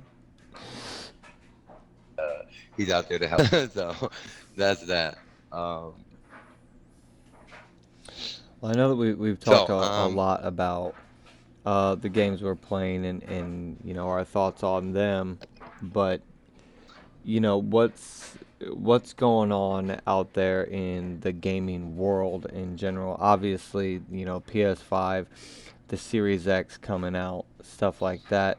Is there anything that is there anything else that you're excited about developing in the gaming community that you'd like to talk about? I mean, okay, well, to start with, to kick that off, the PS5 is doing a remake of Demon Souls, and just hop on Google, put in Demon Souls PS5, watch the trailer. Man, it looks good. I saw some stills from it, from an article I was reading about it, and yeah, I mean it definitely looks like they spent a good amount of time literally remaking the game. It doesn't look like any kind of remaster or anything. It looks like they've done a good job on, you know, really updating the game to, you know, what today's standards would be. And that's just from a few, like I said, stills, but it was side by side, like the original game versus what's coming out here with the PS5. So Now, I think now I've never played it. I've never played it. I've never played Demon Soul. Never, touched the game at all. I have watched, some of my favorite streamers go through it and play it. I don't think that there's new content to the game. I think it is literally just a tech upgrade, remastered, when it comes to graphics or, aesthetically pleasing playthrough. I don't think there's going to be any, crazy new mechanics or builds or anything like that or new story. I think that it is just them prettying up the game. And I, for one, I'm excited because I never got to play I never played the original. the original was just a PC game, was it not? Or was But the original a PlayStation exclusive as well? I believe so, yes. Okay. Um, so all of that coming to PS5, I was super hyped about that. There is a couple of other titles that I am interested in as well. The next one on that is another exclusive for PS5. It's Final Fantasy 16. I saw the trailer review for it. I watched that through another streamer's channel, and it looks awesome. So, and I believe you said one day when we were on the phone that is a solo, and it's not turn-based anymore. Is that right? From what I saw, it looked, dynamic combat. It looked very, very clean, in the execution of combat. I mean, it was. If you get a chance, check out the trailers. I mean, check out the trailers for Final Fantasy 16 and Demon Souls. It's Demons Souls, so S on both of them. Um, but it looked really phenomenal. But you know how these trailers go. You know how sometimes these trailers can be. They can be, they can be misleading. They can show you all the good shit. In the Well, trailer. I mean, take a look at Anthem. something. I am excited about the fact that their new creative director seems to be pushing Anthem in an appropriate direction. More the direction of what we were told that game was going to be. I've been kind of loosely following along with that, and I mean, he just seems to be on point. Seems to be trying to be as upfront and as honest about things as possible, with a little bit of mystery thrown in there on, you know, things they want to remain a surprise, which is understandable, you know. But they could add just 2 features and make that game incredibly better. With a couple different mods, because the people have been playing with the same modification options the entire life of the game right now, and it's just trading off which one has a little bit better stats. Um, so I'm excited to see what Anthem 2.0 looks like. I really enjoyed the base gameplay of it all. It Yeah, we keep tossing around, beautiful world.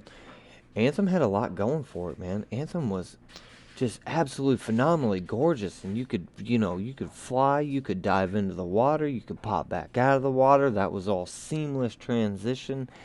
The loading screen to get into the game was fucking insane. But once you were in, it was pretty good, going from Fort Tarsus That out was the into first the, boss. The first. the first boss. The first boss was the load screen. Right.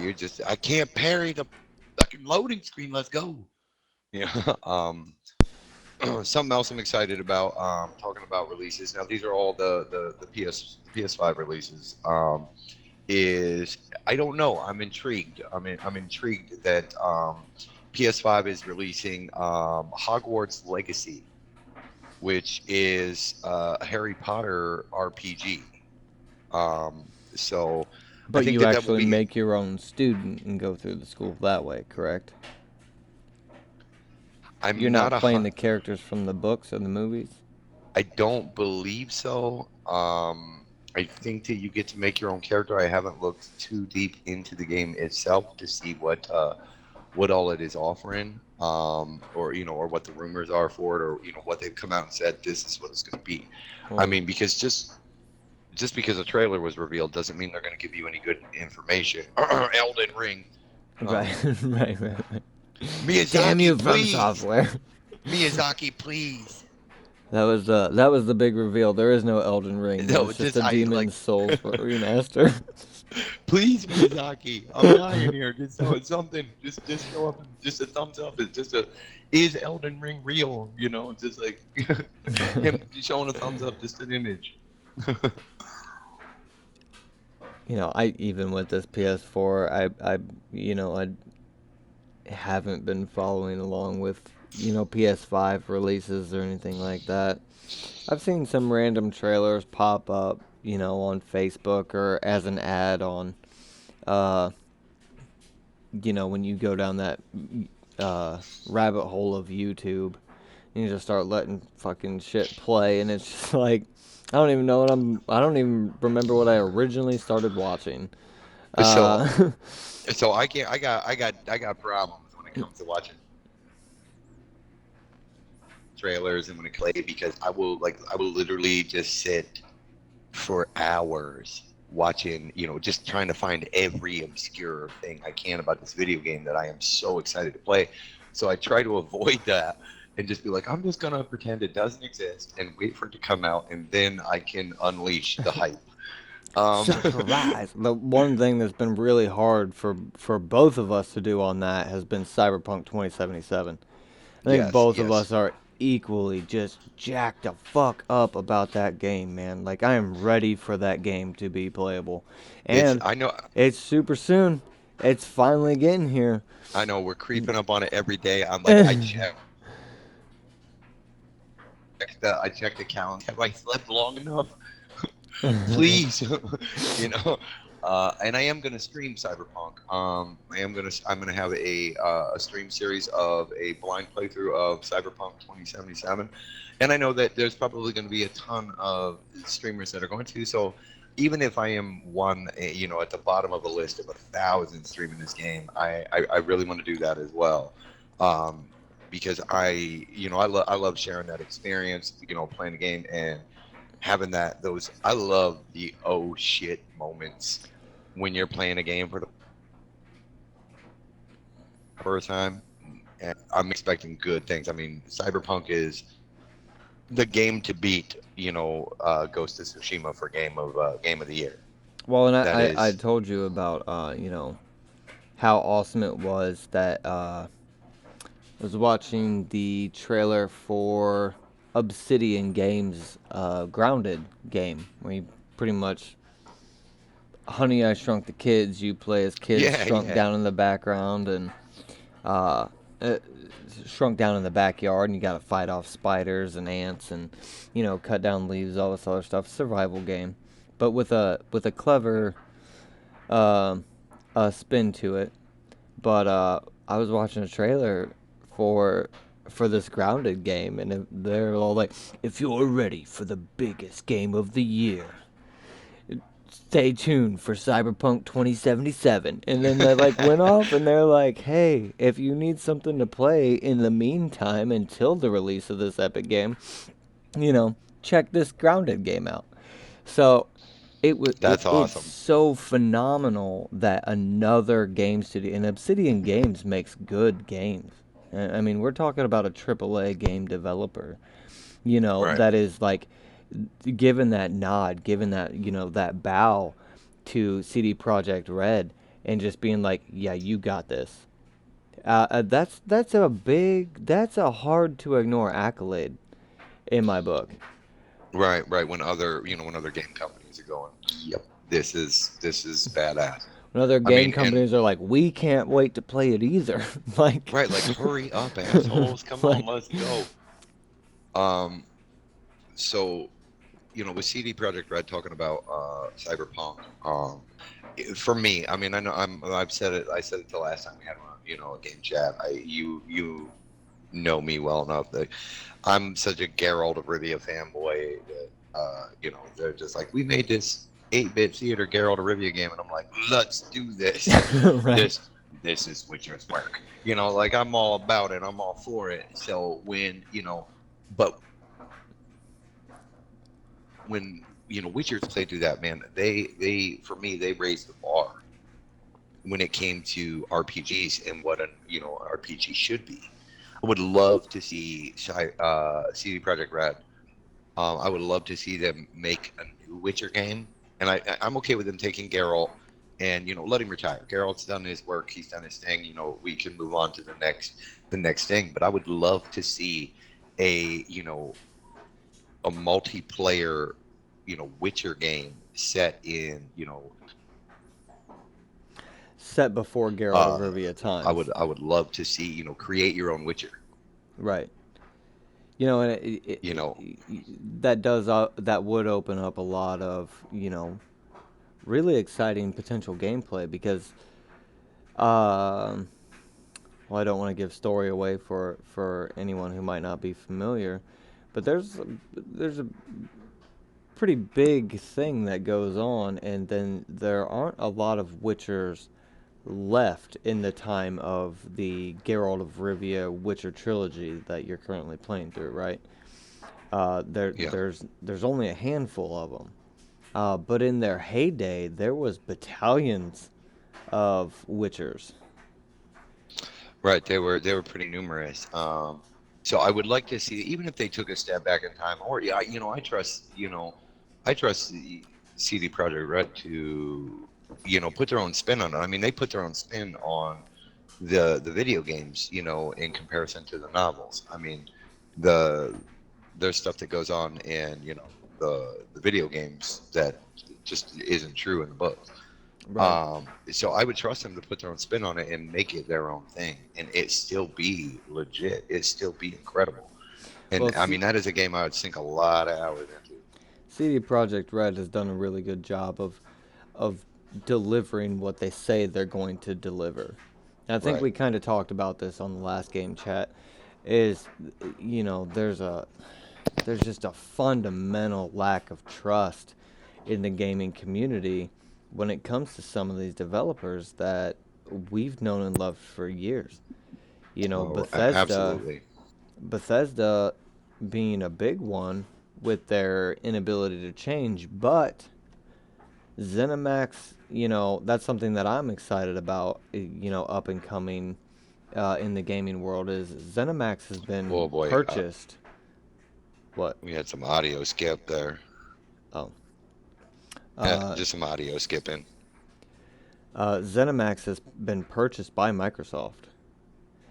So, and everything that, ZeniMax was purchased by Microsoft. yeah. Which means that Bethesda and Bethesda Game Studios, because Bethesda makes their games, and then under Bethesda Game Studios, they publish their games. So Bethesda's always been pretty much holistically in-house. They do all of the work. The problem has been is that they haven't upgraded their game engine in, I don't know, 12, 14 since they've existed years. Um, and with this new IP that they talked about, it was either a year or a year before. I think it was last year. It was before 76 came out. They gave us a little sneak peek of. I mean, it was a minimal sneak peek. It's just like some planet in the background and some stars. Um, but a new IP that they've been working on called Starfield. And Okay. it's going to be like their space Elder Scrolls game, which I'm super excited about. I know for sure that I brought up last time that I am about it when it comes to these sci-fi games. Um, so I was super jazzed about that.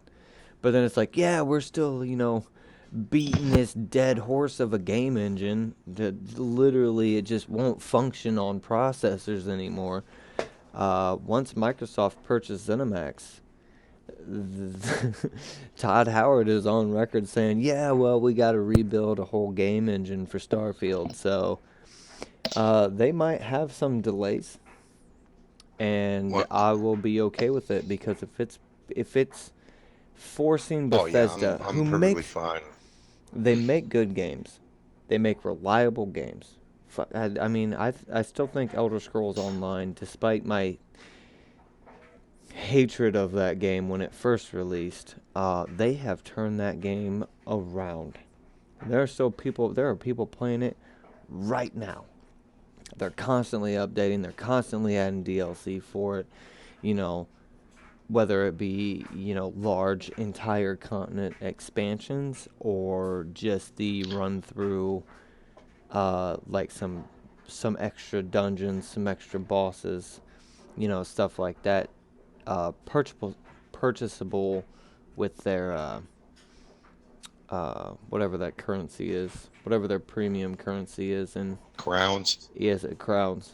Um, they're constantly pushing that game, but that I game is getting outdated. I feel like for me, Elder Scrolls Online, uh, it started to feel a lot like busy work. Like it almost felt like they started to like the maps. There's a lot going on. There's a Hmm. lot of stuff that you can do. You can run in any direction, and you can do any content that you come across. Obviously you can't do any of the dungeons and stuff like that or any raid material by yourself, but just running around any quest, you can do this in just a multitude of directions. Right. But a lot of the extra stuff starts to feel like busy work because it's like, okay, well, are there any sky crystals in this area? Or, I need to, go and beat the boss of, this delve, because the delve is guaranteed to have, a sky crystal in it. So, Sky shards, bro. That's sky where it's shards, at. whatever they're called. The rocks from the sky. Got it. I was carrying around sky shards the other day in my last stream of God of War. I was just toting a sky shard around and moving it, and I didn't get no freaking powers from that. So the busy work, in the sense of their world bosses or their area bosses. Unless you're spec'd correctly, you're gonna get your ass creamed. I mean, you're gonna get worked. Because how the game does is it scales everybody to maximum level, basically. So even if you're playing a character that's, you know, reached the maximum level, and then you've got, what is the levels past that called? The I can't champion remember. levels. Your champion levels. Even if somebody's champion level, 380, and your character is level 5, you two get exceptional because it doesn't block the ability to play with your friends. So, and your damage is acceptable when it comes to these monsters. Obviously, the guy who's, champion rank 380, he's going to trash it a hell of a lot easier because your champion points go towards basically passive abilities in this whole new, almost very Skyrim, constellation, group of powers that add to your critical or, your ability to do Bypass damage enemy with a certain weapon. shields. Yeah. So there's a lot going on in that area, and there's also a lot of choices, or when it comes to how you want to spec or build your character. Now they do seem to be very locked in, for their meta of the game to be like, okay, well, you're either going to go with magicka abilities, or you're going to convert them and use stamina abilities mixed with weapon abilities. And you're kind of locked in that area. Now, if you're not trying to do raids or anything like that, you're not trying to do, super in-game content or 100% solo, do everything by yourself. About the meta, you can put your points wherever you want to. Now, my personal character in ESO is 64 points. You get a point every time you level up, and you get up to 64 points. I put all 64 points into stamina. And I play a Khajiit Nightblade. I am a stamina Nightblade. I use dual wield and bow for PvE, and then I use bow and greatsword for PvP. And it's phenomenally good build. I mean, it's a very strong. You kind of do have to do there is a, when it comes to these MMOs, that unspoken meta, where you run into those people in game where you're like, oh well, I would love to do this dungeon because I've got a quest, but I don't really know what I'm doing, nor do I really care. I just kind of picked what was fun. And then you have a bunch of people, telling you that your build is trash. Well, I've got give me just a minute, fellas. I got waifu looking at me. She's holding my daughter. My daughter needs me. I will be right back. He's talking about me in that situation because I do not build the meta. I got a half orc warden, half magicka, half stamina build that I use to tank in dungeons, and we have had people literally just drop out once we queue into the dungeon and just be like, your tank's not a tank, your build is trash, blah blah blah blah blah. But then we turn around and we had a group actually run through it with us, and they were like, holy shit, dude, you can fucking tank. So I kind of get where he's going with that. ESO's been out long enough that the perfect way to tackle the game has been found, a dozen times over. For each class independently, there is the specific build that is the build, complete with armor sets and all this other stuff. I don't worry about any of that shit. I just like to play. Elder Scrolls Online has more content than I'm probably ever going to be able to accomplish unless I just know life that game specifically for I'm gonna guess a year. If I were to play that every single day for a year, I highly doubt that I would have it completed 100%. So I do get what he's saying. We've got a little bit of back and forth between some of the quests feel repetitious at this point. You go to a new area and it's like, oh, the undead are stealing my daughter. Okay, cool. Yeah, I'll put a stop to that. That sounds like a terrible thing. I'll help you deal with that. Then you go in the next new area, and the first quest is, oh, help! The undead are stealing my son. It's like, all right, I get it. But in Bethesda's defense, Elder Scrolls Online, when it first released, was not voice acted.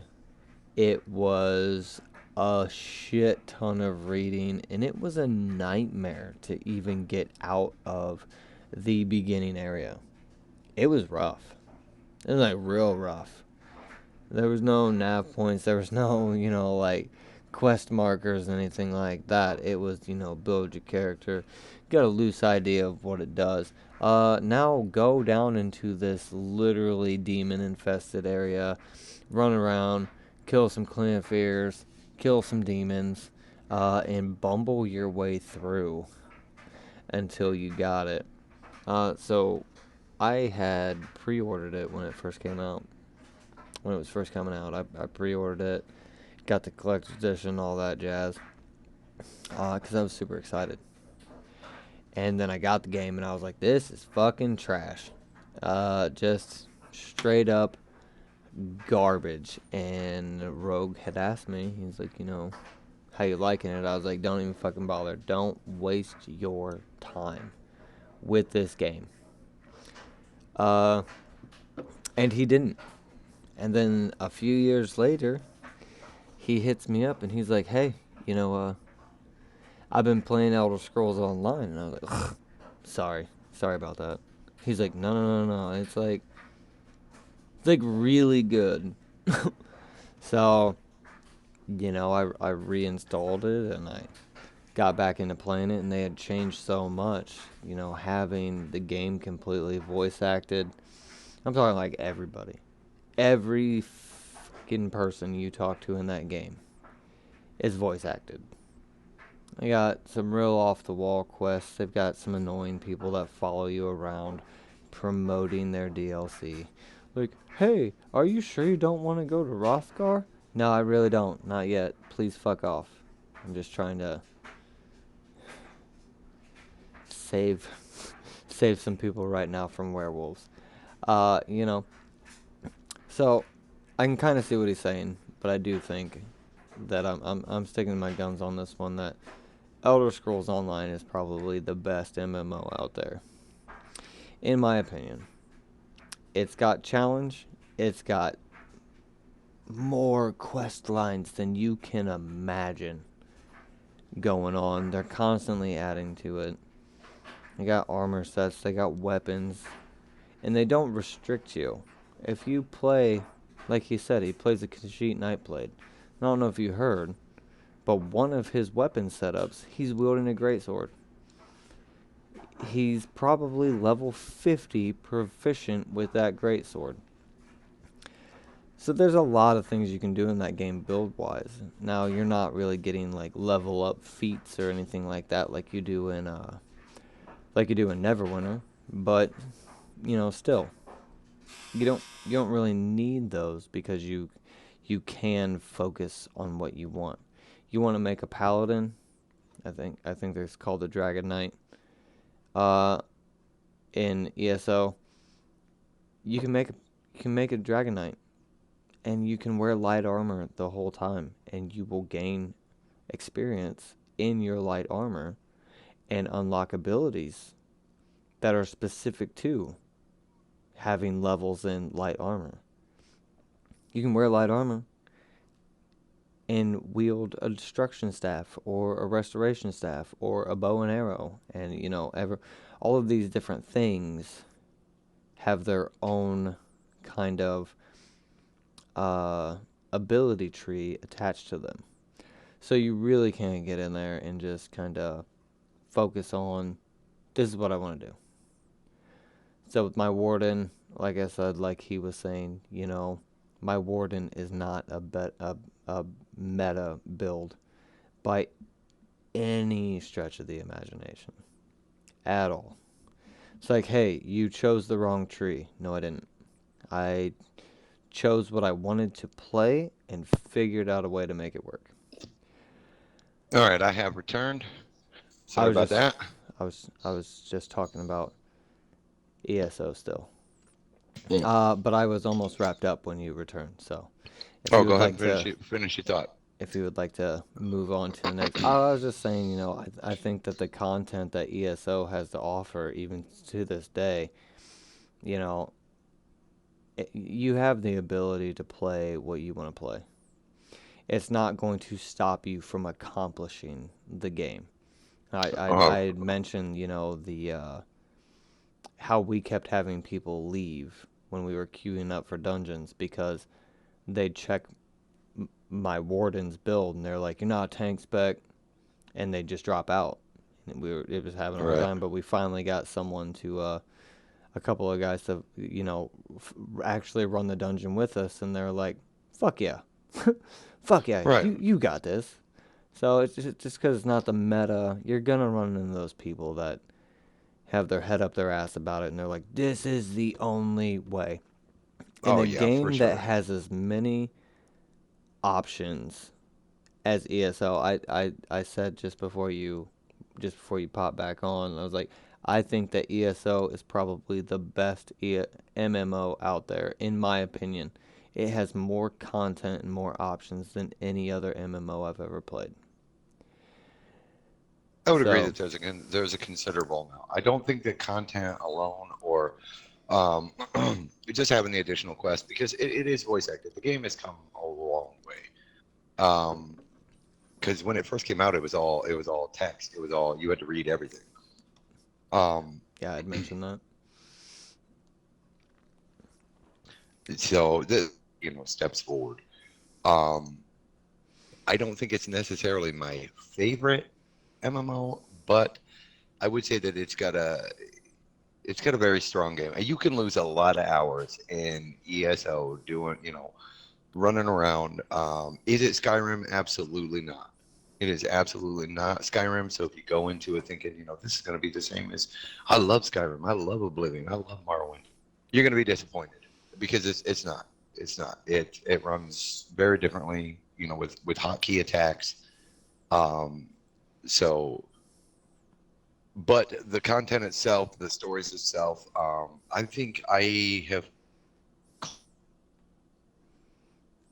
cleared maybe different zones, like holistically, and on top of the zone quests and stuff like that, which all have a progressive story, and then of course there's the main story.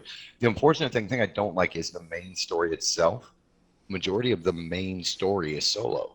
It's solo only. Right. So you can run, a whole continent with your group, with your friends, and have a good time, and do some adventuring and questing together. But then when it comes to the main story, it's like, okay, well, everybody, split up and let's all. Well, and I think that smash out this. I think that kind of circles back to what I was talking about earlier with, like in Destiny, it's how do you make the story pertain to that character individually when you have thousands of people playing it? How do you write that dialogue? And some writers just aren't that skilled. I know I'm definitely not. I try. I try. But it's like, is this past tense, present tense, future tense? I'm already fucked up. So, how many tents does the party need? There's already tents. There's tents. So I have a cabin. But I will say, for for what you just said, it is just the main story of that area.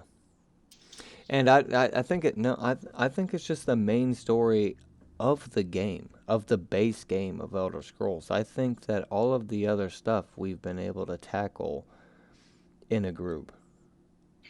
Like when they added Elsewhere and when they added Aurodon and, Morrowind. Um, I think that all of that was was was playable as a group. I think it's just the Soul quest Yeah, is the only yeah, quest. The main base game quest is the one that is solo completely.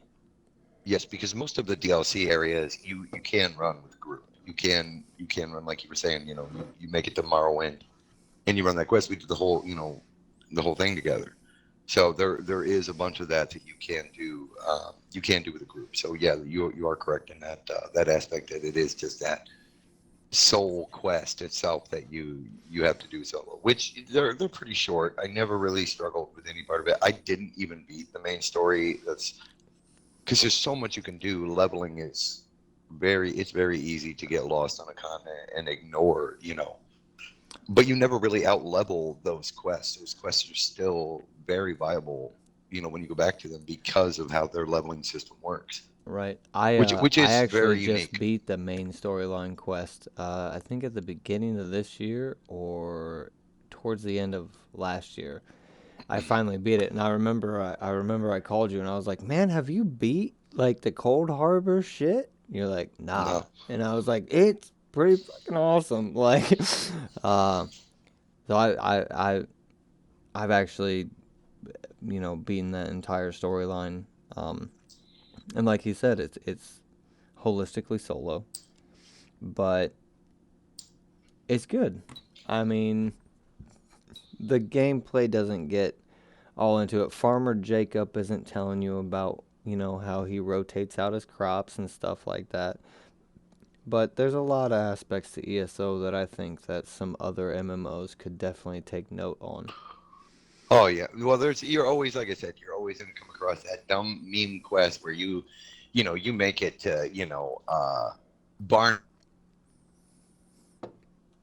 farm, and here we got a scaver in the cornfield. We need you to sort it out. Right. You're always gonna come across those dumbass quests where you're like, okay, I'm gonna go smack this skeever around. I'm, damn it, I'm level 70. I shouldn't be killing no damn skeever. Right. So it is. It does always have those stupid quests in there. But sometimes that, for me as an MMO player, RPG lover, sometimes it's a break from, the where a story can be. I don't ever want to say it too intense, but there is no reprieve from, the grind or, the difficulty. Sometimes it's nice to step back Right. on an easy quest and go, Right. this is some casual shit. I'm all about doing a casual quest. So, So, um, but what started this whole thing is I really appreciate the fact that, I hope that Bethesda stays in control of making their games, because it's only been recently that Bethesda's been letting me down, you know, right. but hopefully with Microsoft's acquisition of ZeniMax, then they've already announced that they're they're making a new game engine for I don't know well I don't know if they're making a new game engine or they are using a different game engine like Unreal or whatever.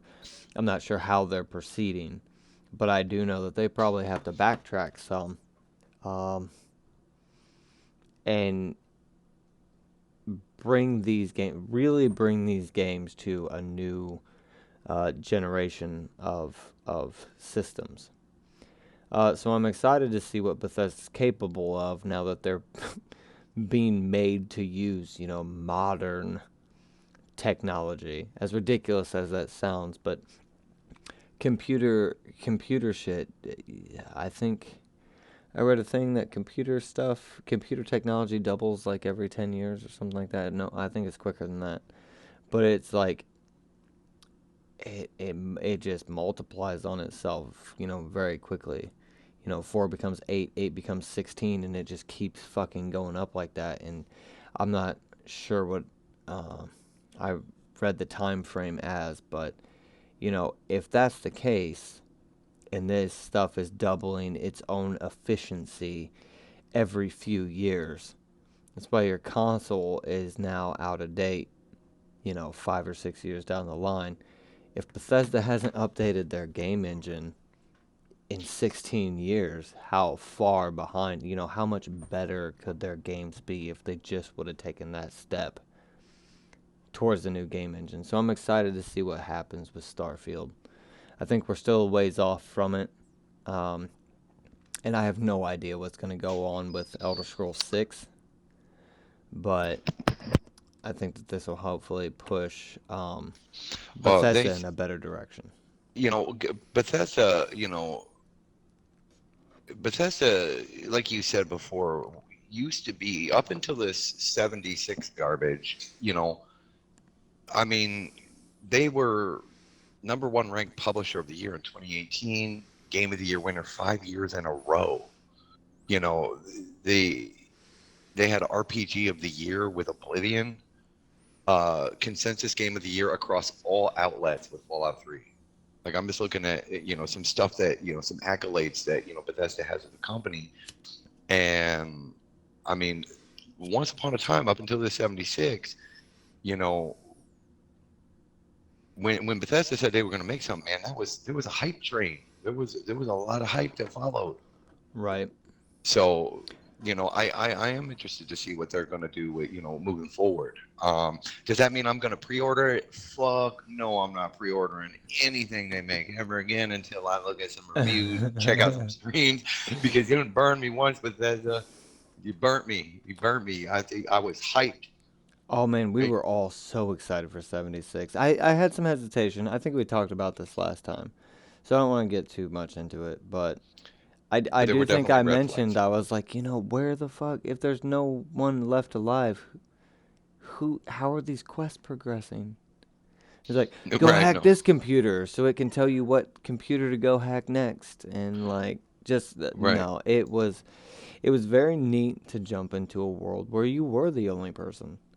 And their crafting system was pretty unique. I do like their camp system. I think it's neat. There's some interesting stuff that can be done with it, but comparatively to other games where you can build, fuck Fallout 76's camp system. Like, Right. like let me lay some stuff out. Oh, there's a pebble here, so you can't put your camp down in this area. It's like, this is where I want it. This is where I want it. Right. Right. No, Conan Exiles wouldn't give a shit about that pebble. Like, right. No, Conan Exiles is like, yeah, fuck that pebble, man. Go ahead. You can build a pillar there. It's not a big deal.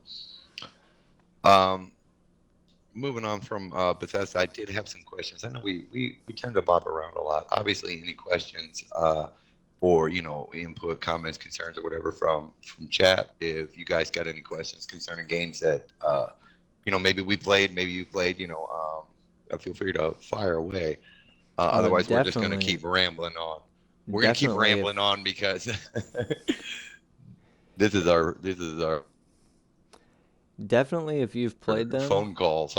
and are interested in talking about them, because you have to take into consideration. I am 3 days new into PC gaming and only 5 or 6 days new into PlayStation gaming. So if you got some games that you think are worthwhile, definitely drop it down and let me know. Right. Uh, Also, like you're touching on right there, man. Game suggestions. Absolutely. Absolutely. I'm not playing Among Us or no, no Among Us. Battle Royale. So if you're in Battle Royale, no, that's not my thing. Obviously, if people want to play together and we want to form a big group and do like this big party thing, so you guys can laugh at me because I suck. then that's fine. I'll give that a shot, but it's not going to become a series. Dude, join my stream and watch how bad I suck at Warzone. But your questions? I was gonna touch back to Darksiders, and I Okay. know that like you said, you've talked Darksiders for weeks now. No, To where I don't want it to come off as I'm regretting my decision. I absolutely love Darksiders. so But just I'm burning myself out on it, playing it and talking to it about it and getting into it. But I mean, I'm always excited to answer questions if I can, about Darksiders because it's just so good. It's um so good. I guess it's more along the lines of some stuff in the lore and I guess speculation because I'm not in the know. I'm not in the know. I haven't beaten any of the games. My experience, I've played more Genesis with you than I have ever played any of the rest of the franchise. Um, so you've got basically heaven, hell, and then the council, Correct. right? Yes. Okay. There's heaven and hell war versus one another in this scenario, and but the council sends one dude, like they'll Well, send one horseman right. to go smack around, either some demons, and you can, these they're Nephilim, they can just wade through just an ass house of enemies, and they're exceptionally powerful. They can beat demons, they can beat angels, and this council is talking about like they're the balance. Are they of basically keep these other two fat, or do you genuinely try? Hold on, because your mic just started cutting out pretty bad. Do I Oh, think that they are? do you think that they genuinely are attempting to keep the balance, or do you think that they're trying to stay in power by keeping these two what appear to be lesser factions? Well, first, they are the keepers of the balance between three kingdoms: the kingdoms of heaven, the kingdoms of hell, and the kingdoms of man. Um, which I think we might have talked about a little bit. Um, in one of the Genesis videos, you hit me with a question that kind of caught me off guard because I hadn't really considered it. Was the clearly religious ties to, you've got angels, you've got demons, you've got heavens, you have hell. But the Darksiders franchise steps back out of that. You don't have the devil and you don't have Christ, you don't have God. These heaven and hell realms, you've got some familiar names. You've got Lucifer, you've got Samael, you've got stuff like that. But so there's a step back from, that's a very small way to break it away from religion. So you've got this new Eden that the humans exist on, aka Earth.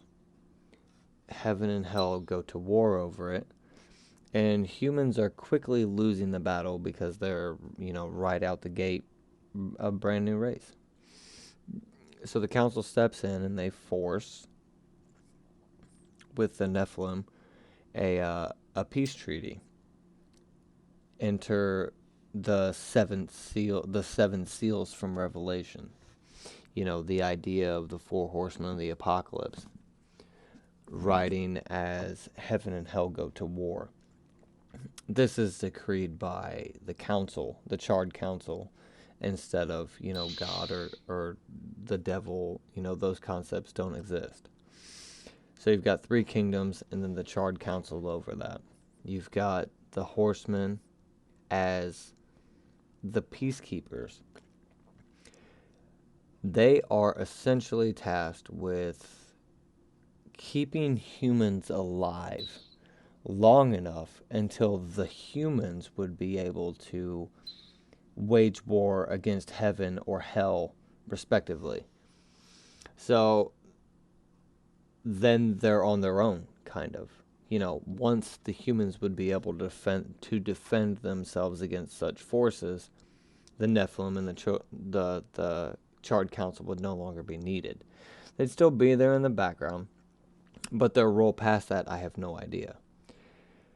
As for the council's quote-unquote balance, I don't know.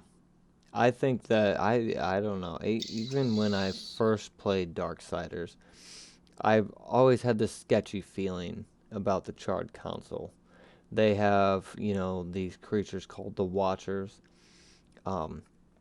They actually bind one to War to keep him on a leash, to keep him under control as he's going through Darksiders 1.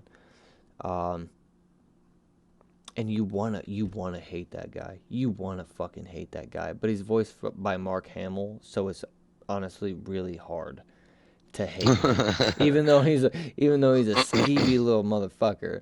Like, you're just like, yeah, just hearing Mark Hamill, you're just like, yeah, man, fucking get it, Luke, get it, Joker. So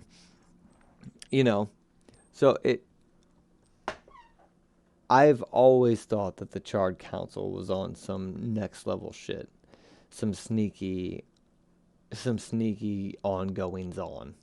Right. But Other than War, who seems to be, the poster boy for balance, because that's all he talks about. He wasn't always, but Right. he is now. Right. He is now. And I talk a lot of shit about the other horsemen, but they seem to the horsemen seem to hate their fucking job, wrapped in this role of this isn't really what they want to do. Well, Is the impression I get from them. From what I understand, the Nephilim were a very war race. They were like super powerful Viking Spartan hybrids. They loved war. They loved conquest. They, when they weren't literally wiping out entire planets worth of population, they would fight with themselves. And it was at this point that the Four Horsemen approached the council, and they were like, hey, we're tired of this. What can we do to, end this rampage, end this bloodthirst? And the council was like, well, we'll give you the power to destroy to make things right, but you're going to destroy the entirety of the Nephilim, minus only yourselves, in return for the power to fix it. And they went for it. Their horses were trained specifically for them, which is undeniable in the games. If your rider is mounted on the horse, you are fucking powerful. Yeah, the damage is jacked up. I know. So you don't honestly spend as much. Typically took me 3 hits to kill this critter on the ground, and I'm one-shotting him from horseback. Yeah. So I mean, you got the rider and the mount combo in that game is not played up nearly as much as it probably should be. Hell, I'm halfway through Darksiders 1, and War and his horse Ruin have only recently been reunited. So, and I mean, once you do, man, it's night and day. You can just tell how much more damage he does. But yeah. All right. Well, we're creeping up on we're a little past actually the 2 hour mark. I'm ready for another smoke. Sorry, Okay. I smoke a lot. I'm gonna kick off another song or two. Again, sorry about the ads. They will be there eventually. Uh, um, but when we get back, I do have another question. So stick around.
Okay,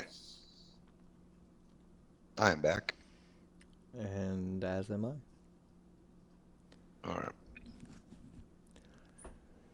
I am curious about the trilogy. Obviously, and just your. I don't think you're that much into the know, but it is something I was thinking about when I was, watching you play through Darksiders, and when I was playing Genesis with you. Is so I'm not sure when Darksiders 3 happens, where you play Fury. Um, I think you said earlier that when Fury comes up to do her thing or whatever, War is still chained to the rock, but with Shard Council. Yes. Yeah, and actually, I don't know at what point in time that is, but War was chained in the Charred Council's chambers for at least 100 years. Because by the time he's set free on Earth, the legions of hell have pretty much, you know, completely taken over. And I do know that in Fury's story, there are some humans still on Earth. Okay. So, I guess where of their stories. Obviously, Darksiders Genesis is a prequel. yeah. But if you look at where Darksiders 1 and Darksiders 2 take place, they seem to take place at the same time. Right. Now, not knowing the placement in the timeline personally of where Darksiders 3 takes place in that timeline, the games seems to be almost a trilogy of prequels to, maybe bringing these, horsemen together. I do have questions about what the hell happens to Strife, but, you know, You um, and me both, man. I want to but know what the hell happened with that guy. but this trilogy of prequels, where do you think the next logical step is when it comes to what they should do moving forward? Where do you think they're going to go with this? So I can't give anything away because some pretty interesting stuff happens towards the ends of the other games that really put a new spin on, I'm going to say, what the horsemen are capable of. Uh, in terms of them being, duty bound to the Charred Council, there's some stuff that happens that is pretty intense. Um, so the roles they can take on are almost never ending. The problem I'm having is that there are, these other worlds that are being talked about. The Nephilim are described as, destroying and completely pillaging entire worlds. Now, the only things we've seen in the games are, you know, the heavens, the hells, and, you know, essentially what in more Norse mythology would be called Midgard, the human world. So there are a lot of other areas in the games or in the lore that are talked about that you don't see in the games. Um, there's really only a couple places that exist. In Darksiders 2, Death will visit, pretty much the undead realm. Um, and there's some pretty neat things that happen there. Some pretty neat fights that happen there. Um, but for the most part, he is on. Well, and he does go to the heavens, but for the most part, he's on the Makers world, and the Makers are called the Makers because they've created so many things. They've laid the foundations of other worlds. Um, so there has to be other places to go out there other than, Earth. Uh, it has been, I mean, ever since Darksiders 1 was released, all the way back when 360 was, you know, the console. Uh, so, all four horsemen being in a game has been like a dream of. And if you keep up with Joe Madureira, who is a renowned comic book artist. I think you Oh mentioned yeah. last Oh yeah. time, the work he did for X-Men just changed the look of X-Men, like from that point going forward. Very talented, very creative person. When Vigil Games dropped out of existence because of financial issues with THQ, Vigil Games essentially split, and some people went to work for Gunfire Games. Some people went to work with Airship Syndicate, um, which are the game studios that went on to develop the other Darksiders games that we play now. We play past that, and THQ Nordic being publishers of those. So essentially, the same people have been making these games the whole time. Um, Joe Madureira has been quoted many a times saying that he hopes to one day have a game where you have, 4-player potential co-op. But you've seen the power of war. You've seen the power of death. You've seen, fury and strife. You know what's going to stand up against that. So it's very exciting that, if they do come to, a point in time where they're going to make a Darksiders 4 or, some, I think it would be interesting if they actually did an apocalypse. That sounds like it would be pretty cool. You're going head to head with heaven, with hell, with purpose. Like, the war has begun type deal. Uh, you know, that's about the biggest thing I could think of where you would need or you would want to have all four of the horsemen as a unit tackling a problem. The issue with that is if you make it so that all four horsemen are needed, then playing solo or duo makes it a lot more difficult. Now with games like Right. Borderlands and stuff like that, they have scaling difficulty based on how many people are in your play group, which is nice. I very much appreciate Borderlands' ability to do that. Uh, so that's interesting. But there aren't a lot of games that are like Dead Space 3. Dead Space 3 can be co-op or single player. As you're playing that game, if you're playing co-op, the story happens differently than if you're playing single player. So they would almost need to find a way to, if you're going to have all four horsemen available, make those horsemen a part of the story if they're Right. not being played would be my like if they could make it happen. Holy shit.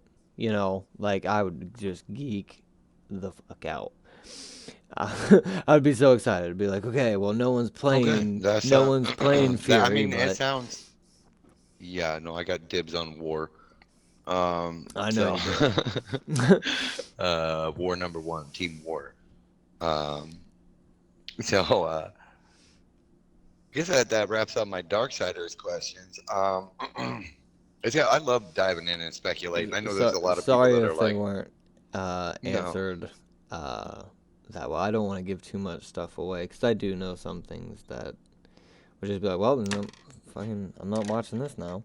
Right, But you know, definitely. there's been questions raised as I've been playing, so I try to tackle those as I go through it without giving anything away. I'll be like, well, that doesn't make sense because if I got a video out, I'll say some shit.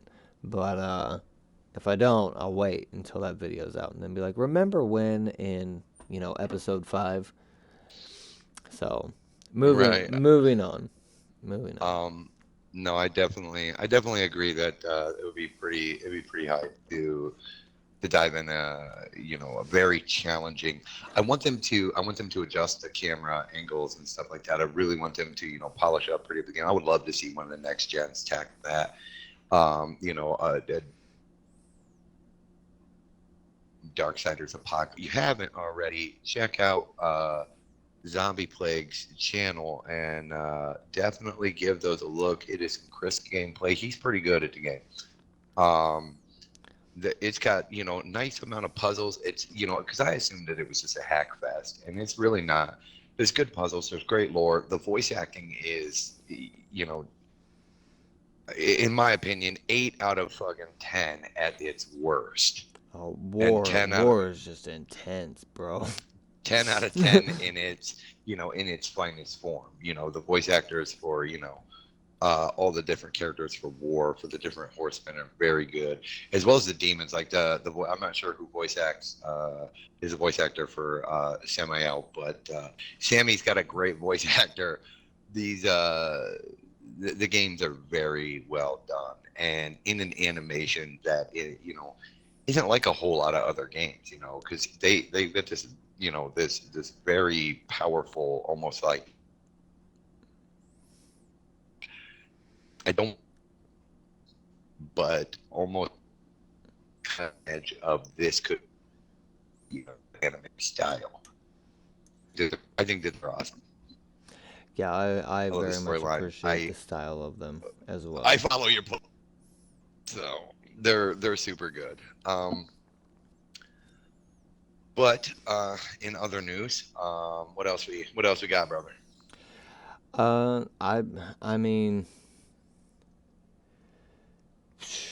we got I mean, we just talked about the complications of setting up a PC. of you setting up audio for, and we are having some audio difficulties here. I can still hear some choppiness. I do apologize to anybody who's listening or checks this out later. Yeah. We're gonna get these bugs fixed and figured out.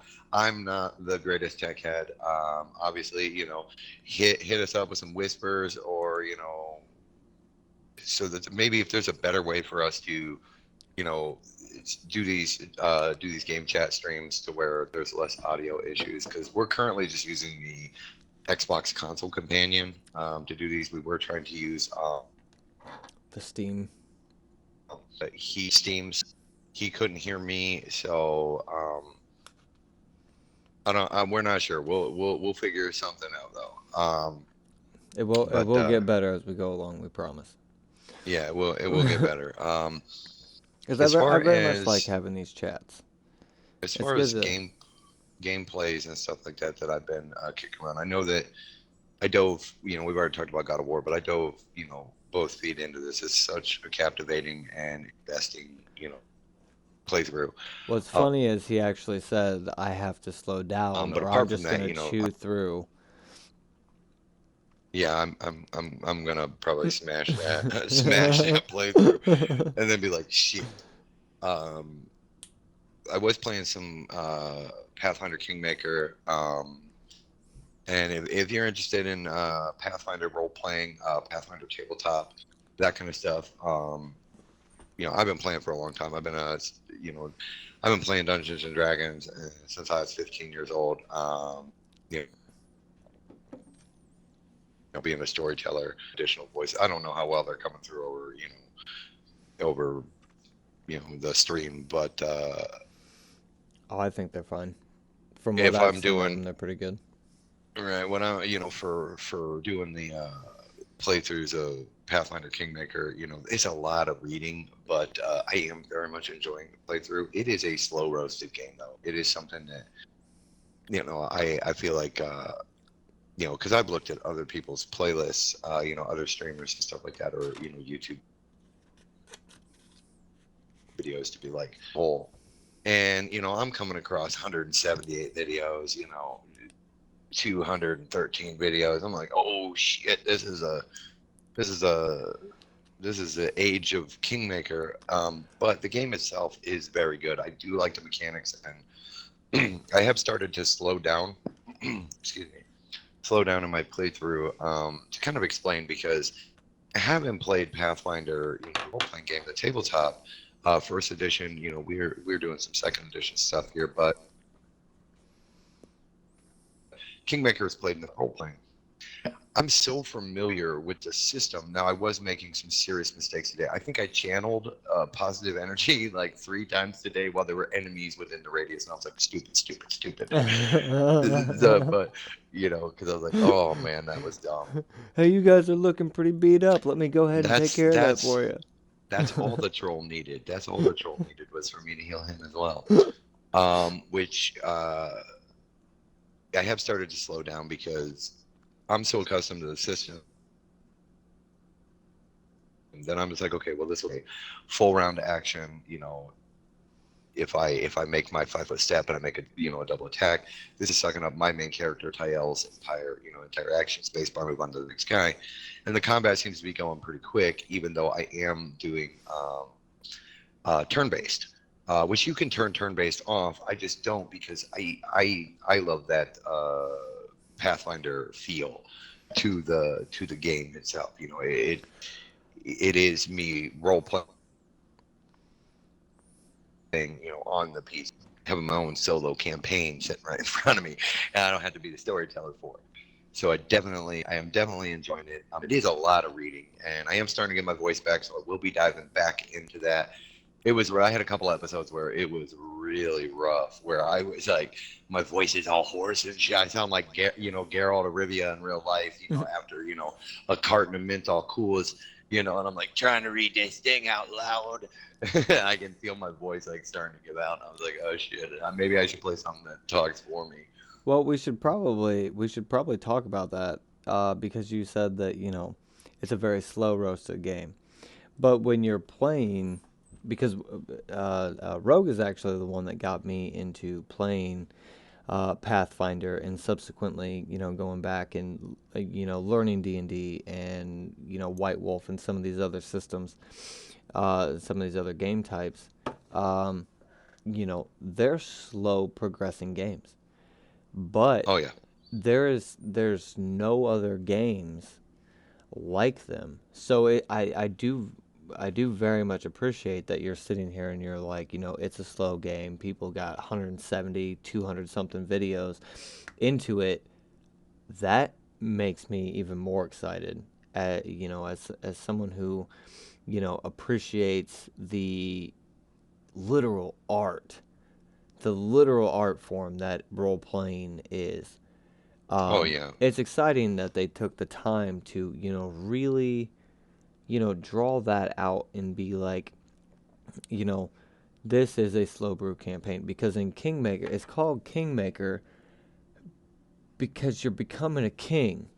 Like, that's not an overnight thing, and I think that if it was like a 60-hour campaign, it probably wouldn't do Pathfinder the justice that it deserves, because ever since I started playing D&D in these tabletop RPGs, I compare every game that I play to them. It's like, well, it's cool, but it's cool, but if I could select this feat, it'd really turn some things around for me, type of deal.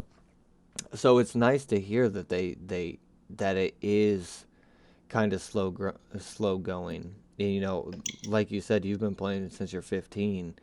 And if you're getting this much enjoyment out of a video game that's, based on a tabletop, it's going to be interesting to see, especially with Cyberpunk coming up, what CD Projekt Red is capable of, because Cyberpunk is also an RPG tabletop. Yeah, based off of an RPG tabletop, which And I they think have, they're gonna do it justice. it's obviously a very different style of game though. Oh yeah, You don't have absolutely. that turn based. You're playing in a world based on the rules of a game, and so they take that and they expand upon it and they make it their own thing, fully fleshed out in front of you. Whereas Oh yeah. Kingmaker is you are building your character and your team, correct?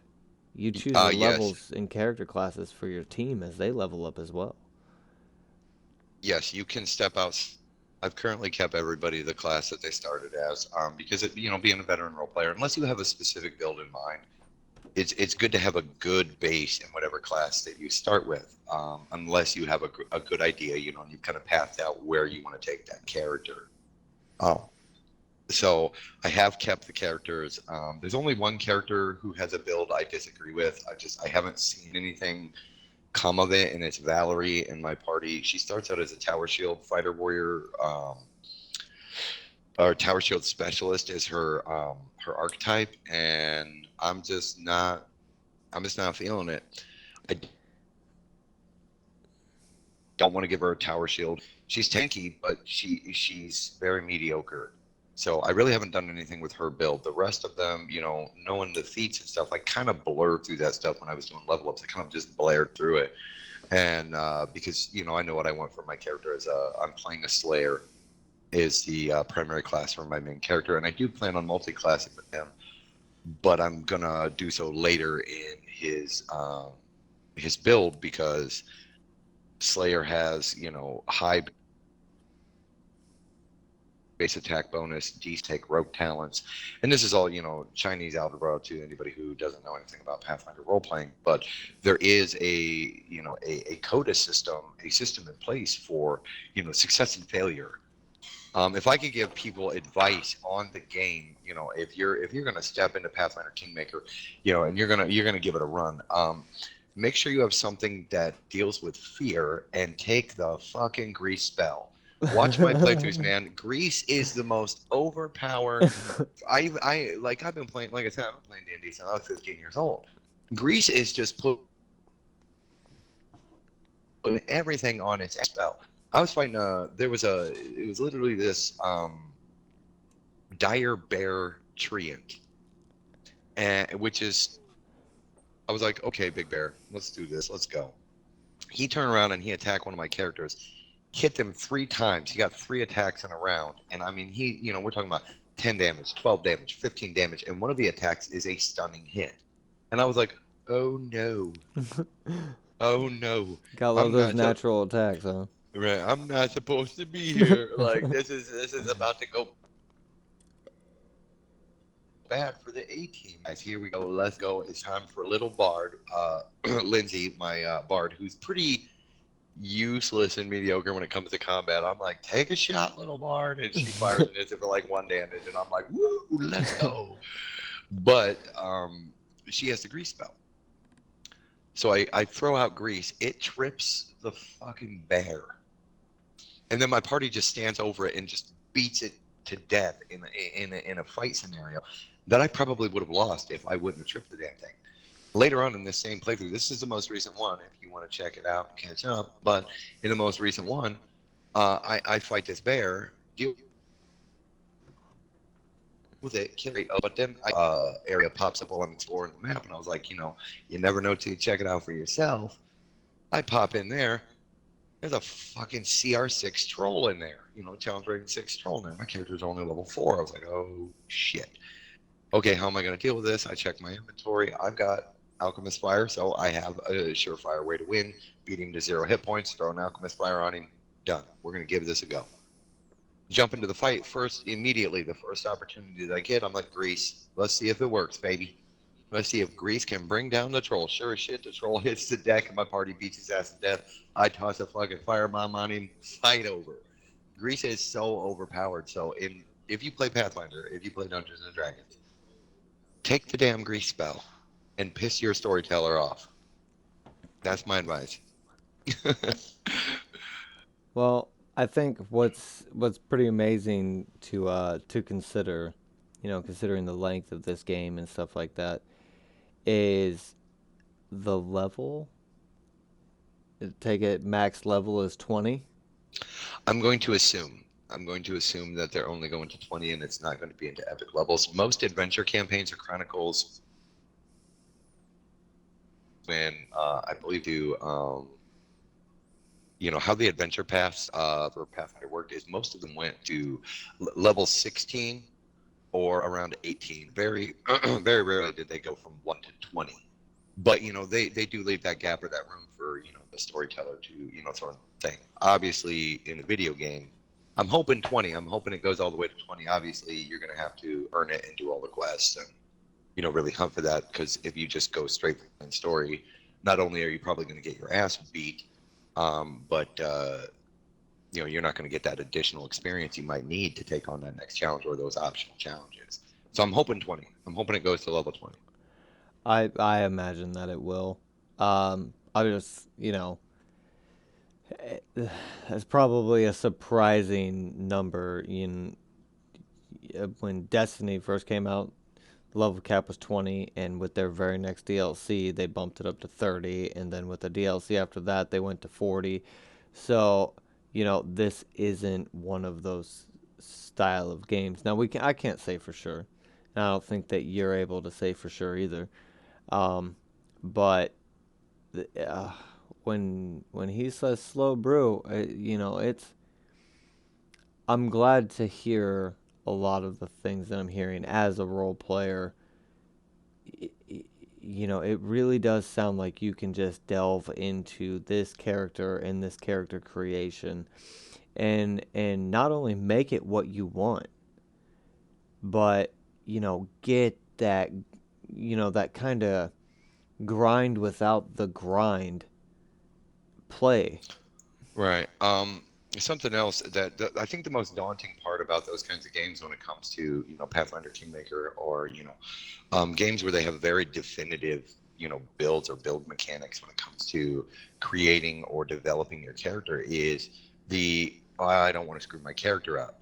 I don't want to screw my character up. But Right. Pathfinder Kingmaker does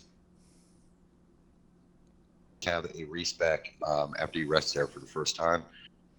I think she's Alvin. I don't know. There's a lady at the bar. You can talk to her, and you can either customize your own companions, so you don't have to use the story companions.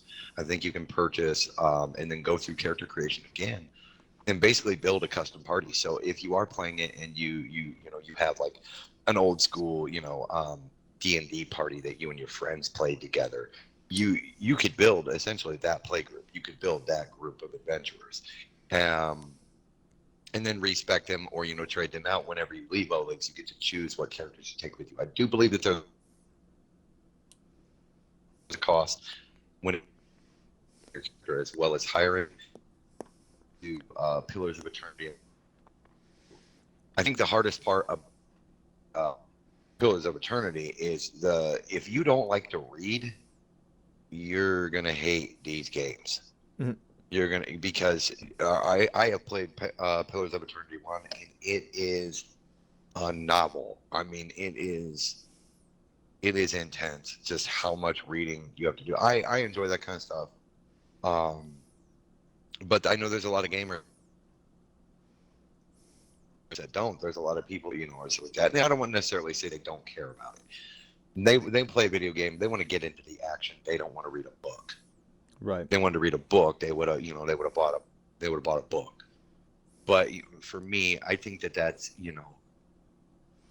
having to read it out. I think that's a challenging thing for me, which something that I do. I do a lot of reading, but to be able to to sit on the stream and you hear yourself reading out loud, and I'm like, I sound like, in my mind I'm going, I sound like a 4-year-old, and it's my first time. Like, I think that's one of the something that scares me. So I'm sitting there trying to read out loud, and I'm like, adventuring party, dear adventurers, will you give me a hand? I'm like, oh my god, come on, man, you're better than this. It's being asked to read a paragraph in front of the class all over again, huh? Right. You're like, all of a sudden I'm in 5th grade again, and I'm standing in front of the class sweating. But as it's nice for years. Been comparing video games to Pathfinder or D&D, and so it's just good that there's a game out now, and that was a Kickstarter, wasn't it? Wasn't it? I believe so. Funded as a Kickstarter game, and there was I'm pretty sure. I'm pretty sure I remember seeing that Owlcat games. Yeah. It was a Kickstarter, and it was literally crowdfunded from beginning to end. So I mean,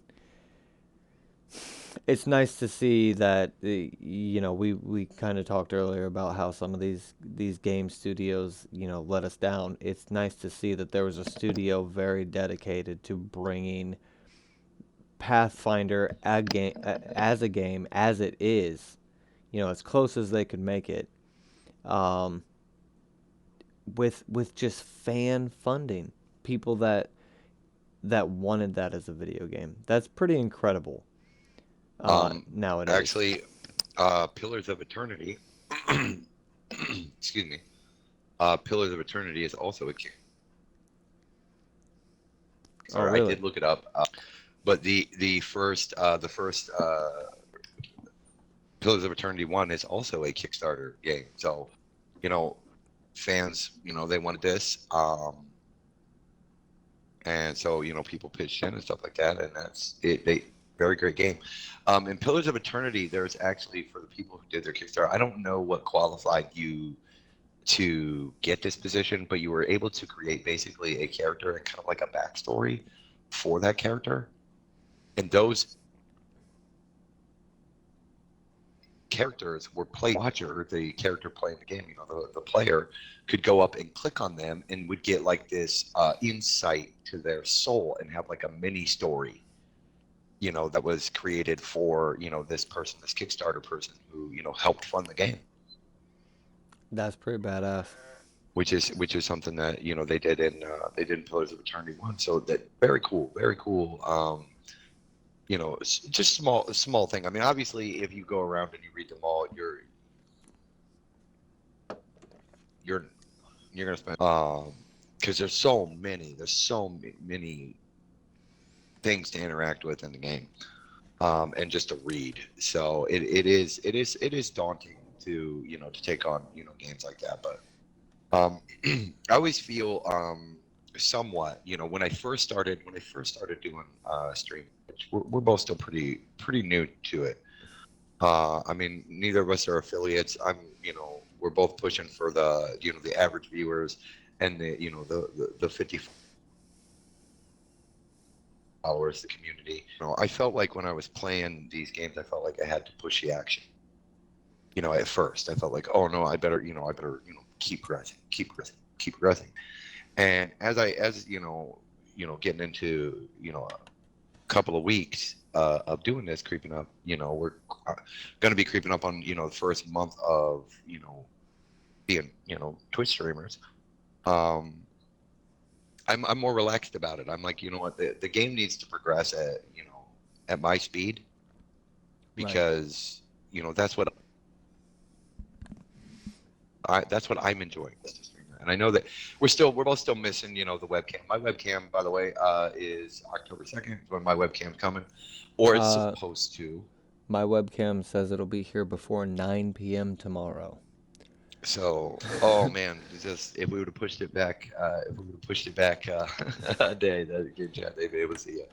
Well, you're not missing much, and you probably would have just seen me at the beginning of this stream looking like I wanted to break everything around me due to audio. So I'm glad I got some audio issues to figure out, and then I'm gonna throw some webcam issues on top of that. Right. So, I've never hooked up a webcam. I've never hooked up a webcam, so it's gonna be something new for me as well. I'm excited to have one. I mean, if you watch me play games, or I'm gonna be making faces, man, and I don't have any teeth, so it'll probably be pretty funny. So, because I get invested in these games.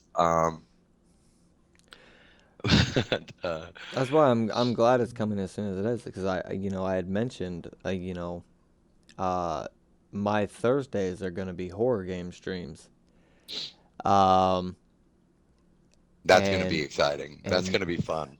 my wife was like, you have to have, because I was like, I don't really need a webcam.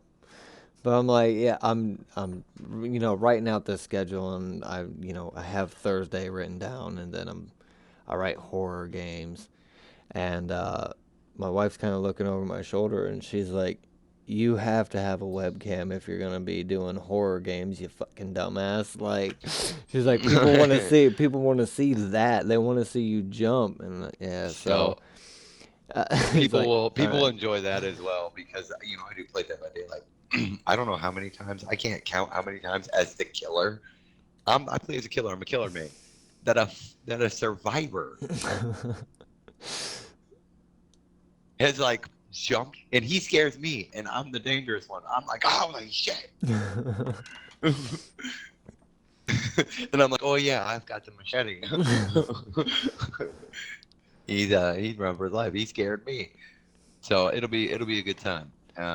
So So you'll see some changes. You see my little image right there. I actually just made that background image today. We're still tooling around with some things. Obviously, co-streaming. We have two separate different, separate different, separate different. yeah, Here I am just sounding like a just damn fool.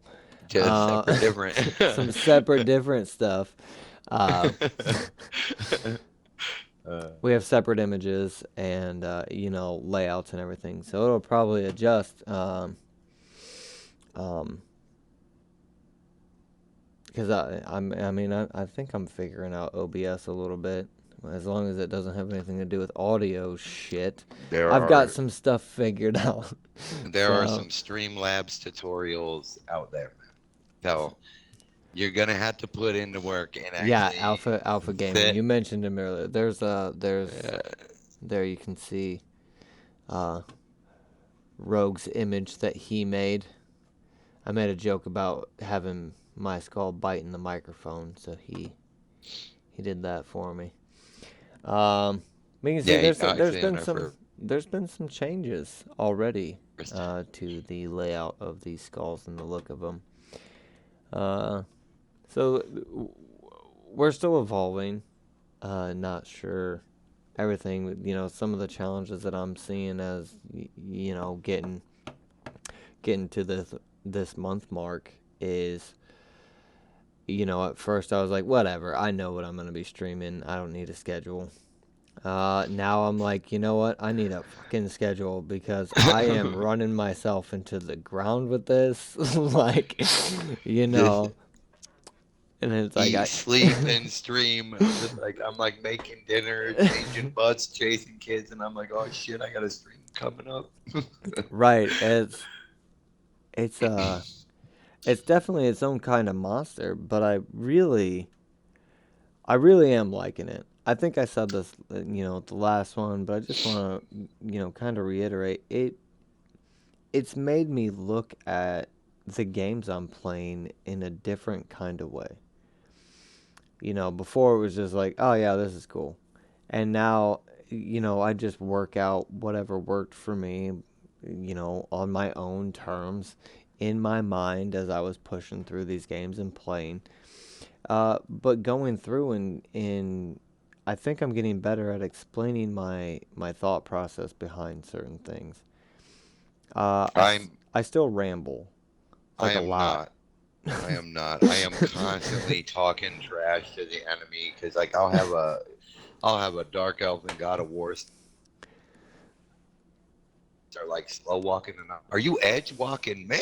And so I suck at explaining what I'm doing because like I said earlier, I'm like, yeah, we're reconnecting the Rainbow Road and we're on our way to catch magic rays of sunshine, baby. That's the quest, magic rays of So, sunshine. so So what he's saying is we have very different approaches to it, and I think that's interesting. Because I'm with him playing, God of War right now. As soon as I saw when I watched his first stream, I was like, damn, man, I need to get my hands on that Axe of Returning. That is for sure something I need in my life. But I was kind of hesitant about, should I play the game that he's playing? And I decided no, I'm not gonna do that. But I will be tackling it. And so I like the fact that we have, different ways that we approach this. Me, I just kind of let my ADD take control, and I just ramble on the entire time. I'm going like, okay, that's pretty cool, but whoa, whoa, whoa, whoa! Did you see that stream over there? Now those are water graphics. Fuck Horizon. Like, move on, like, and go back into, for some reason I just go into like this hyper analytical mode where I'm like, things that I didn't pay attention to before. If the gameplay was there, that's all I cared about. If the game was delivering what the game We are said it was having going some to audio deliver. issues, brother. Oh. Give it a second to catch up. Yeah, boy, it was jumping all over there for a second. Yeah, it's done it to you. So we're definitely gonna have to find a better way for this. I mean, I've got my mic sitting right here, so hopefully I'll just wear some fucking headphones and use the microphone if I can next time around. If I figure out how to set that up, of course. But is it better? Is it better now? Yeah, no, it evens itself out there, but Okay. for a second there, it was you were max headroom. It was I was getting jazzed talking about it. Like I was right. saying, I just enter like this hyper analytical mode, and I used to not. I guess it was always there in the back of my mind, but now that I feel like I need to, I don't know, I almost feel like I need to fill that empty space between, sword slashes, uh, with what I'm doing, with what I've got thinking in my mind. Is this weapon enhancement better? You know, should I be breaking down Horizon Zero Dawn and comparing it to Xbox exclusives, or should I just be, focusing on the game I'm playing and going through that? So I do ramble and I do jump all over the place still, but I think I'm fine tuning it a little bit. A little bit. I'm gonna give myself a small pat on the back for it. But I you think know, your streams. I think your streams are good, brother. I think your streams are good. We do definitely have two totally different, delving deep into, the game itself, and especially if you have any understanding of the game. I have a tendency to, when I'm playing, to find a new ability, like in God of War. There's quite a few times that I pick something up, like a new runic attack, where I'm like, okay, well, let's see what the picture looks like, and I'll see it, and it won't. I don't see it as aesthetically pleasing as the move I've currently got, and I'm like, oh, well, that looks pretty OP, but we're just gonna go ahead and stick with what I got right now, because you see those 9, dead pixies back there. Tinkerbell just got his ass whipped by that ability. I'm not switching it. So, and well, yeah. I've also dove into God of War, just like strength build OP. Like, that's all I've done is be like, yep, I So when you throw that can axe, strength damage. so when you throw that axe, it's a big deal. Like, Yeah, I got yeah. a +8 to this throw, motherfucker. They're like, oh, well, this gives you bonus hit points. This gives you bonus defense. And I'm like, damn that. I'll parry his ass and break his neck. And then I wind up getting my ass kicked by two crazy skelly men that are like 3 ranks above me. So, I don't know. It's a lot of fun. I know. There's a few times I've almost messaged you and been like, say some shit, because I'll just.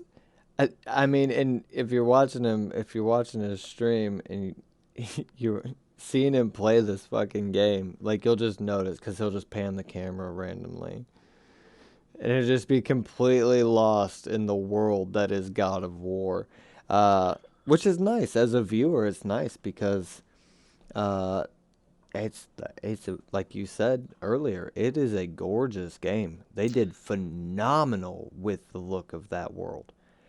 But you know, I'll Oh, just be absolutely. like, And that he's forgetting to uh speak right now.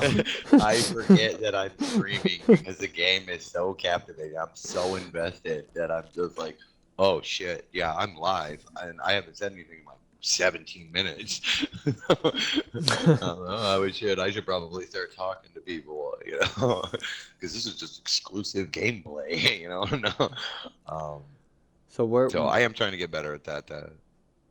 going into this next month of streaming, like what is it that you're trying to keep in the back of your mind, that you're trying to focus on improving on, or your what goal are you trying to accomplish, in this next 30 days?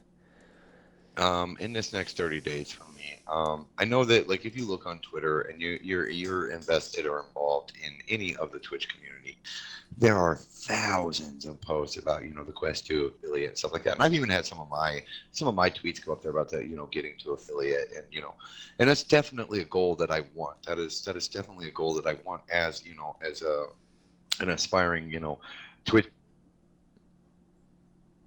streamer, and making videos and recording to be a content creator for YouTube.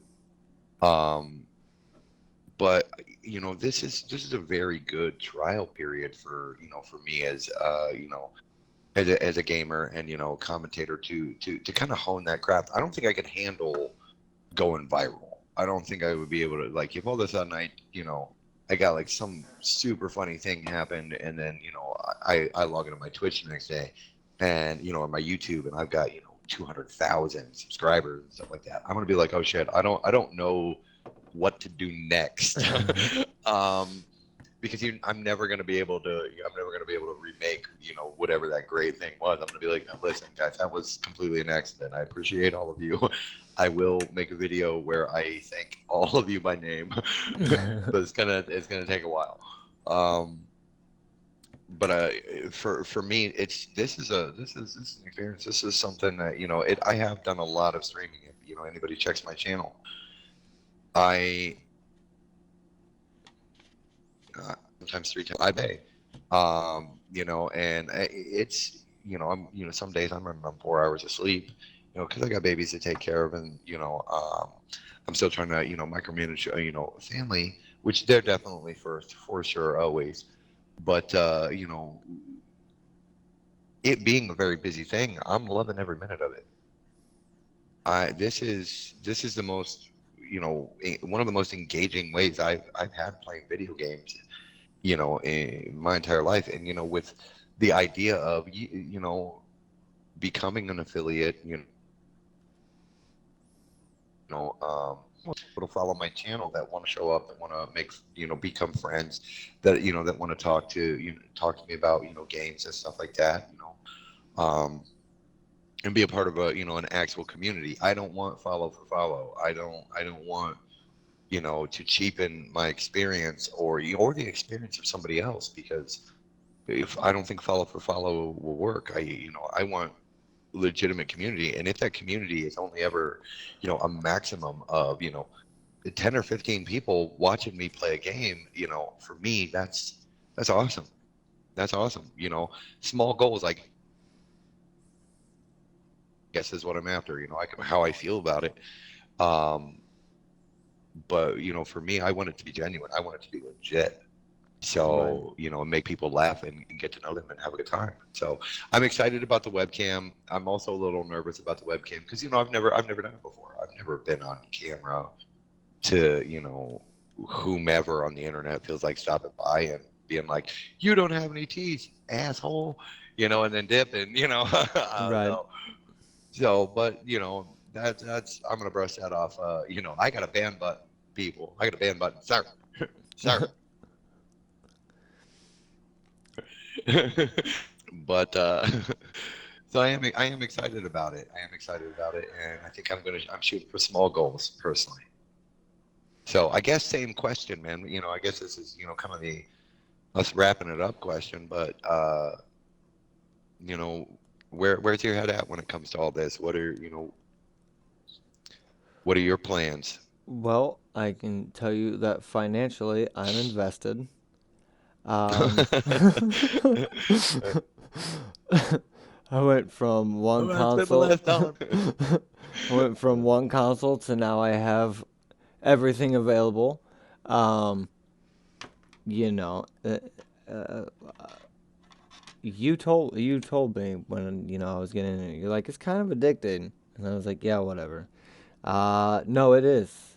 It is. It is a lot of fun, and I feel like with this uh, pushing the schedule now and everything, because I mean I'm working anywhere from 45 to 60 hours a fucking week.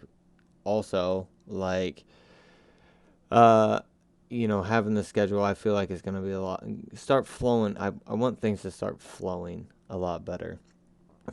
Because I've been on this daily grind of get up, get off work, get a couple hours of sleep, get up, take kids to school, and then I come back home and it's like, all right, what am I gonna play? What am I gonna stream? I could keep Darksiders 1, or should I do Darksiders 2 video?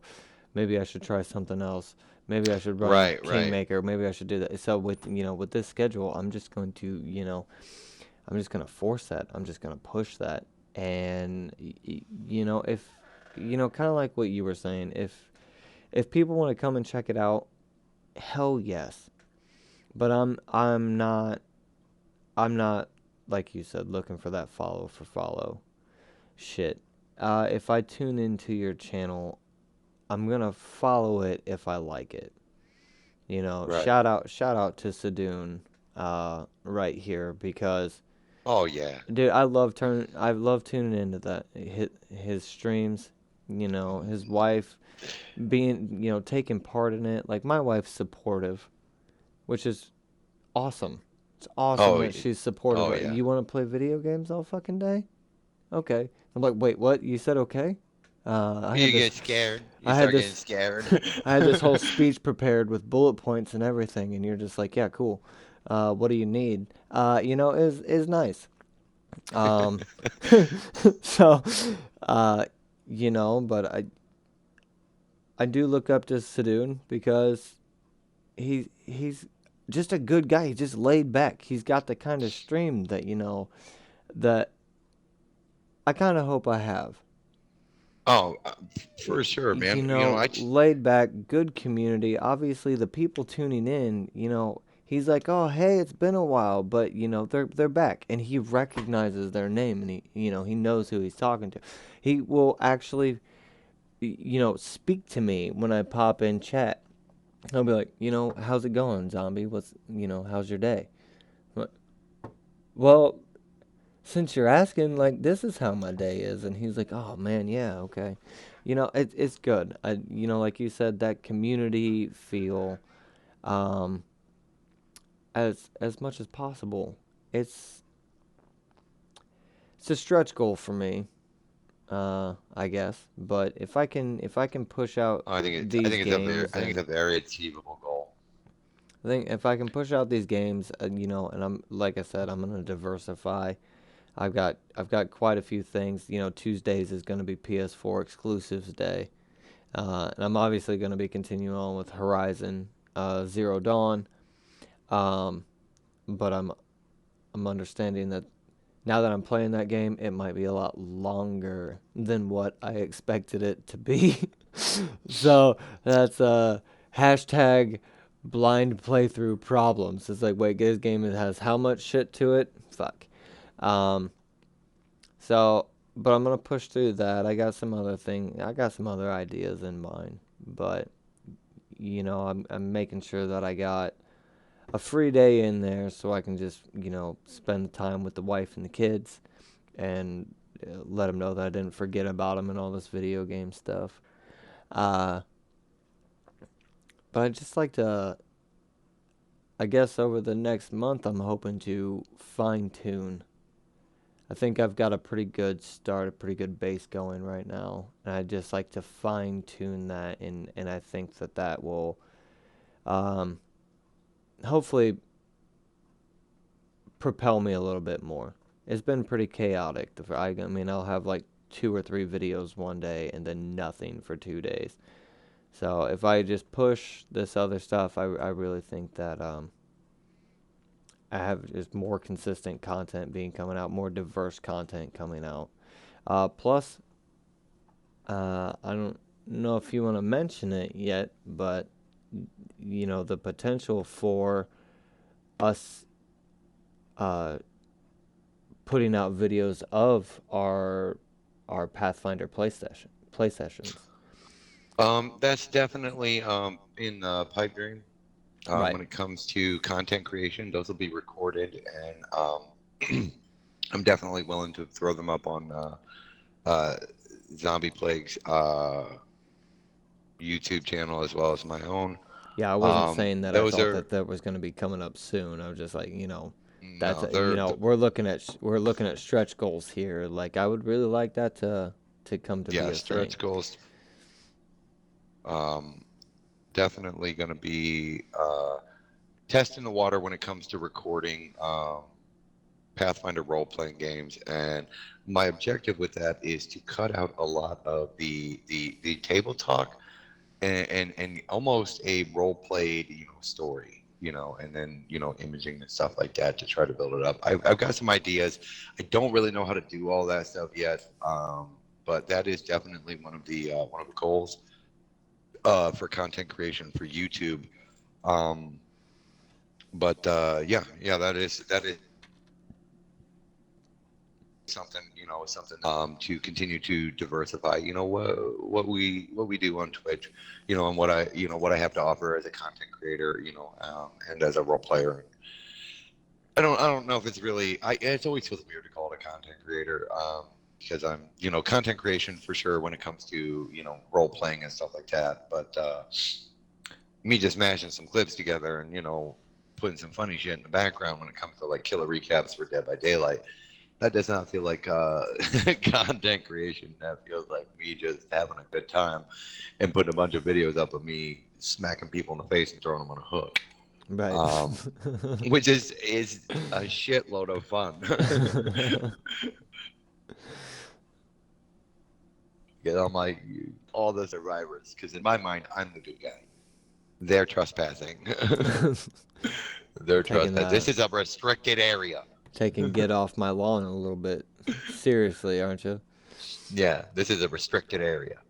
So no, and obviously, there's the potential that that's still a ways off. Oh We yeah.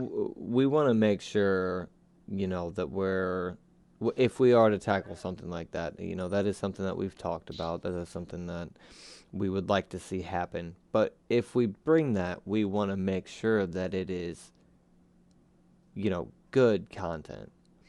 Right. I don't want to talk, poorly about any of the streamers out there, but some of the ones that I've seen are pretty lackluster, and I mean, I would not enjoy even being a part of some of these games that I've seen streamed. So we want to make it so that the viewers can have something to be invested in. Um, because as I said earlier, there's nothing like. I mean, as close as Pathfinder Kingmaker video game. Shout out to Owlcat Games for all the work that they put into it. But I Oh yeah. guarantee you, it still does not compare. It No, still because does not compare to live tabletop role playing. that definitely depends on your storyteller and your party, because I'm a very serious storyteller when it comes to the games I run. I don't do a lot of. It's not time for 4 hours of dick and fart jokes. Um, I try to keep it. I try to keep the role playing going. In character, in character, in character. Let's play the game. That really Right. depends, and I know that your experience as a player comes from me as your storyteller, and I try Yes. my best to make an innovative story, for every player at the table, and also maintain whatever overarching campaign I have to really invest my players and make it personal. So, and I've been doing it for a while. I think I'm decent at it. I have a lot of people tell me I'm great at it. I am one of those people. I try to be humble because if you're, you gotta stay humble because otherwise you start getting arrogant and you're running crappy games and you feel, entitled. I always want to be like, do you like the game? What do you think? How do you feel about your character? Is that something you're really excited about? And where do you see your character going forward? Talk to your players. Instead of just being like, I'm sitting behind a screen, and this is just my personal preference as a storyteller. Sitting behind a screen trying to roll dice, to where the players can't see what's going on. And I know that that's a part of the system, but I want a more story driven, high action, high powered game. My play Well, group and my players love it. My also, players tend to love it. Rogue has this incredible ability to just drop natural 20s like you wouldn't fucking believe, and he likes to make sure that you see it as soon as it hits the table that you're about to get your day fucked up. So, well, I'm pretty sure that's why we don't use a screen. Is that dice weighted? Is that dice weighted? Give me that dice. Phenomenal the luck he has with those dice rolls. So, um, if it becomes a thing later on, I will put up an image of my dice, and I'll let people find it, and other people can. Hopefully, you get 20s every time. No, But hopefully probably not not. get 20s every time. Probably Go not. fuck you. No. Definitely, as you were saying earlier, I kind of got the audio messed up a little bit. I didn't get the chip in there, and I kind of wanted to. You were talking about other streamers and popping into their channels and stuff like that, and I find myself like uh drawn to get on Twitch to pop in to see if Sadoon is streaming or if Hollow is on, or follow. Right. And man, I tell you what, this fucking totally accurate or whatever, totally legit delivery service game that Seth was playing the other day, bro. That shit was the funniest fucking game ever. Like he's like that's like it was wonky, like to the point where his wife like made a comment of like this would cause me stress in real life. Like this game would piss me off, so I'm serious. So And then yeah, he's playing like some goose game before that, man. And the Goose game I liked. The I totally know he's got another reliable video delivery service was. up. So they were legit. They were both legit because I don't know, like it made me think, there's some fun to be had in just a game that you can just, it's not going to be a playthrough or a walkthrough or, a blind playthrough. It's just something to hop on and just, do some dumb shit in a playground with. And it was one of the most enjoyable times I've had on Twitch, and I wasn't even streaming. Right. I really enjoyed. I was just sitting, in front of my desk, just laughing, as his character is like hanging out of this fucking helicopter, hanging on to the steering wheel. He's got like this basketball, and the flying is easy, and then he takes this thing and like it was a so yeah, definitely check this out, man. It's definitely worth checking out. I'm gonna go ahead and I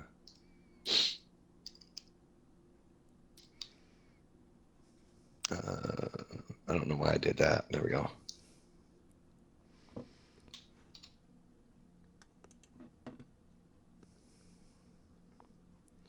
What You can are go we ahead doing? and you can go ahead and fill the dead air. I'm gonna drop a link. Oh, okay. Um. Yeah. So kind of circling back around to those goals for the next 30 days. Like I said, I just hope to kind of finesse and fine tune a little bit, make adaptations. Um, if followers, happen, hell yeah. But you and I had a conversation before. We don't want that. We don't want a fake community, and that's the whole reason we had talked about and decided to do the RRZP Game Chat was to, you know, have something specifically available that if, followers, someone tuning in to check us out, you're going to meet us. You're going to, get an opportunity to talk with us, laugh with us. If you got something, throw it up in that chat and add to conversation. You think we said something wrong, fucked up, you disagree with our opinion of the game we're playing, throw it in there because I'm down. I'm down for that conversation. I'm down for, dialogue back and forth and building, these friendships uh, through this. I'm I'm ready for A- that. Absolutely, absolutely. Well, I think that's I think that's about all I got for game chat content. I think so. I'm gonna um, definitely first thing on my goal list is to get this audio shit tacked down. I'd like to just real quickly thank anybody who stopped in. Um, Honestly, right now, I wish I could call you out individually and thank you, but I can't figure out how to pull up the list. So, uh, I got some stuff to learn still. We're gonna start with trying to nail this audio down. Because running through the Xbox's party chat's been fine for the most part, but I'm not happy with a lot of the dropout. Seems like when we get excited about what we're talking about, it likes to start chopping and stuttering. Um, right, right. so if we can find a cleaner way to go about that, the webcam. When I was looking at the order for the webcam, it's like, hey, we're gonna be there before 9 not before 9 p.m. I'm like, cool. Then I'm like, just glance at the description of it. It has a microphone, so I'm like, it's just gonna be one more thing I have to figure out how to bypass because I don't want to use the webcam mic. I feel like I have a microphone sitting here. I'd rather use that. But so hopefully I can get some stuff figured out. Game chat wise though, we're gonna be pushing and having this conversation every Sunday, correct?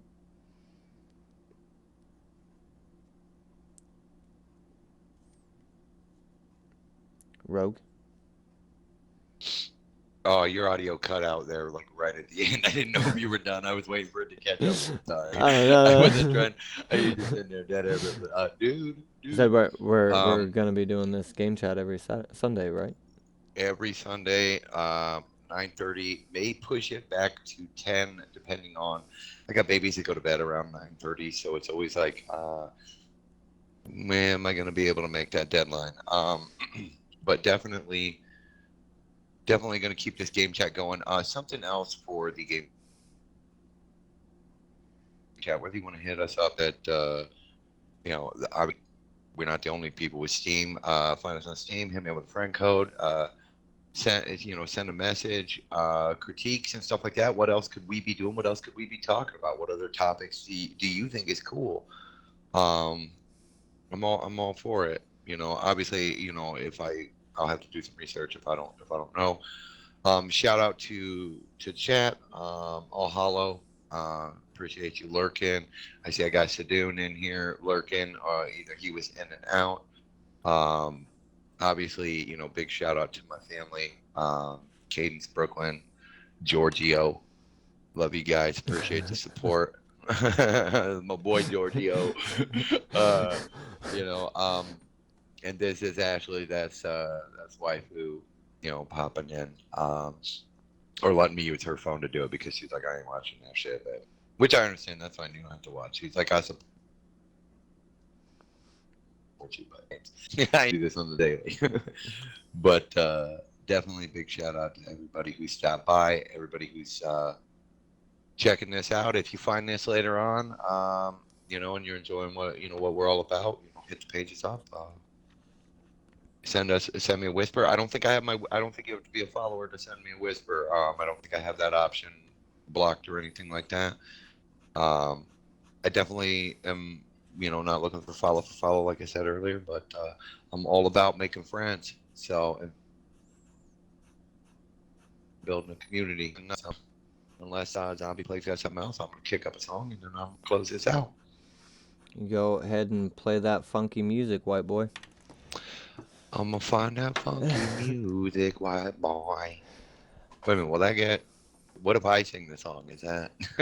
I don't know. I don't know what gets you in trouble nowadays. Actually, I know exactly what I'm gonna do here. It'll take me a second to find it. Everybody, stick around for just one more second here. I'm gonna play a little custom music, a little something that isn't from Harris Hello. But this is actually from, and this is What's This by Zombie Plague. Hey, that's me. Enjoy.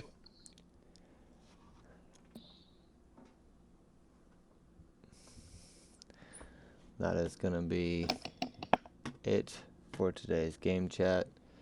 Again, thank you for everybody that popped in. I very much appreciate it.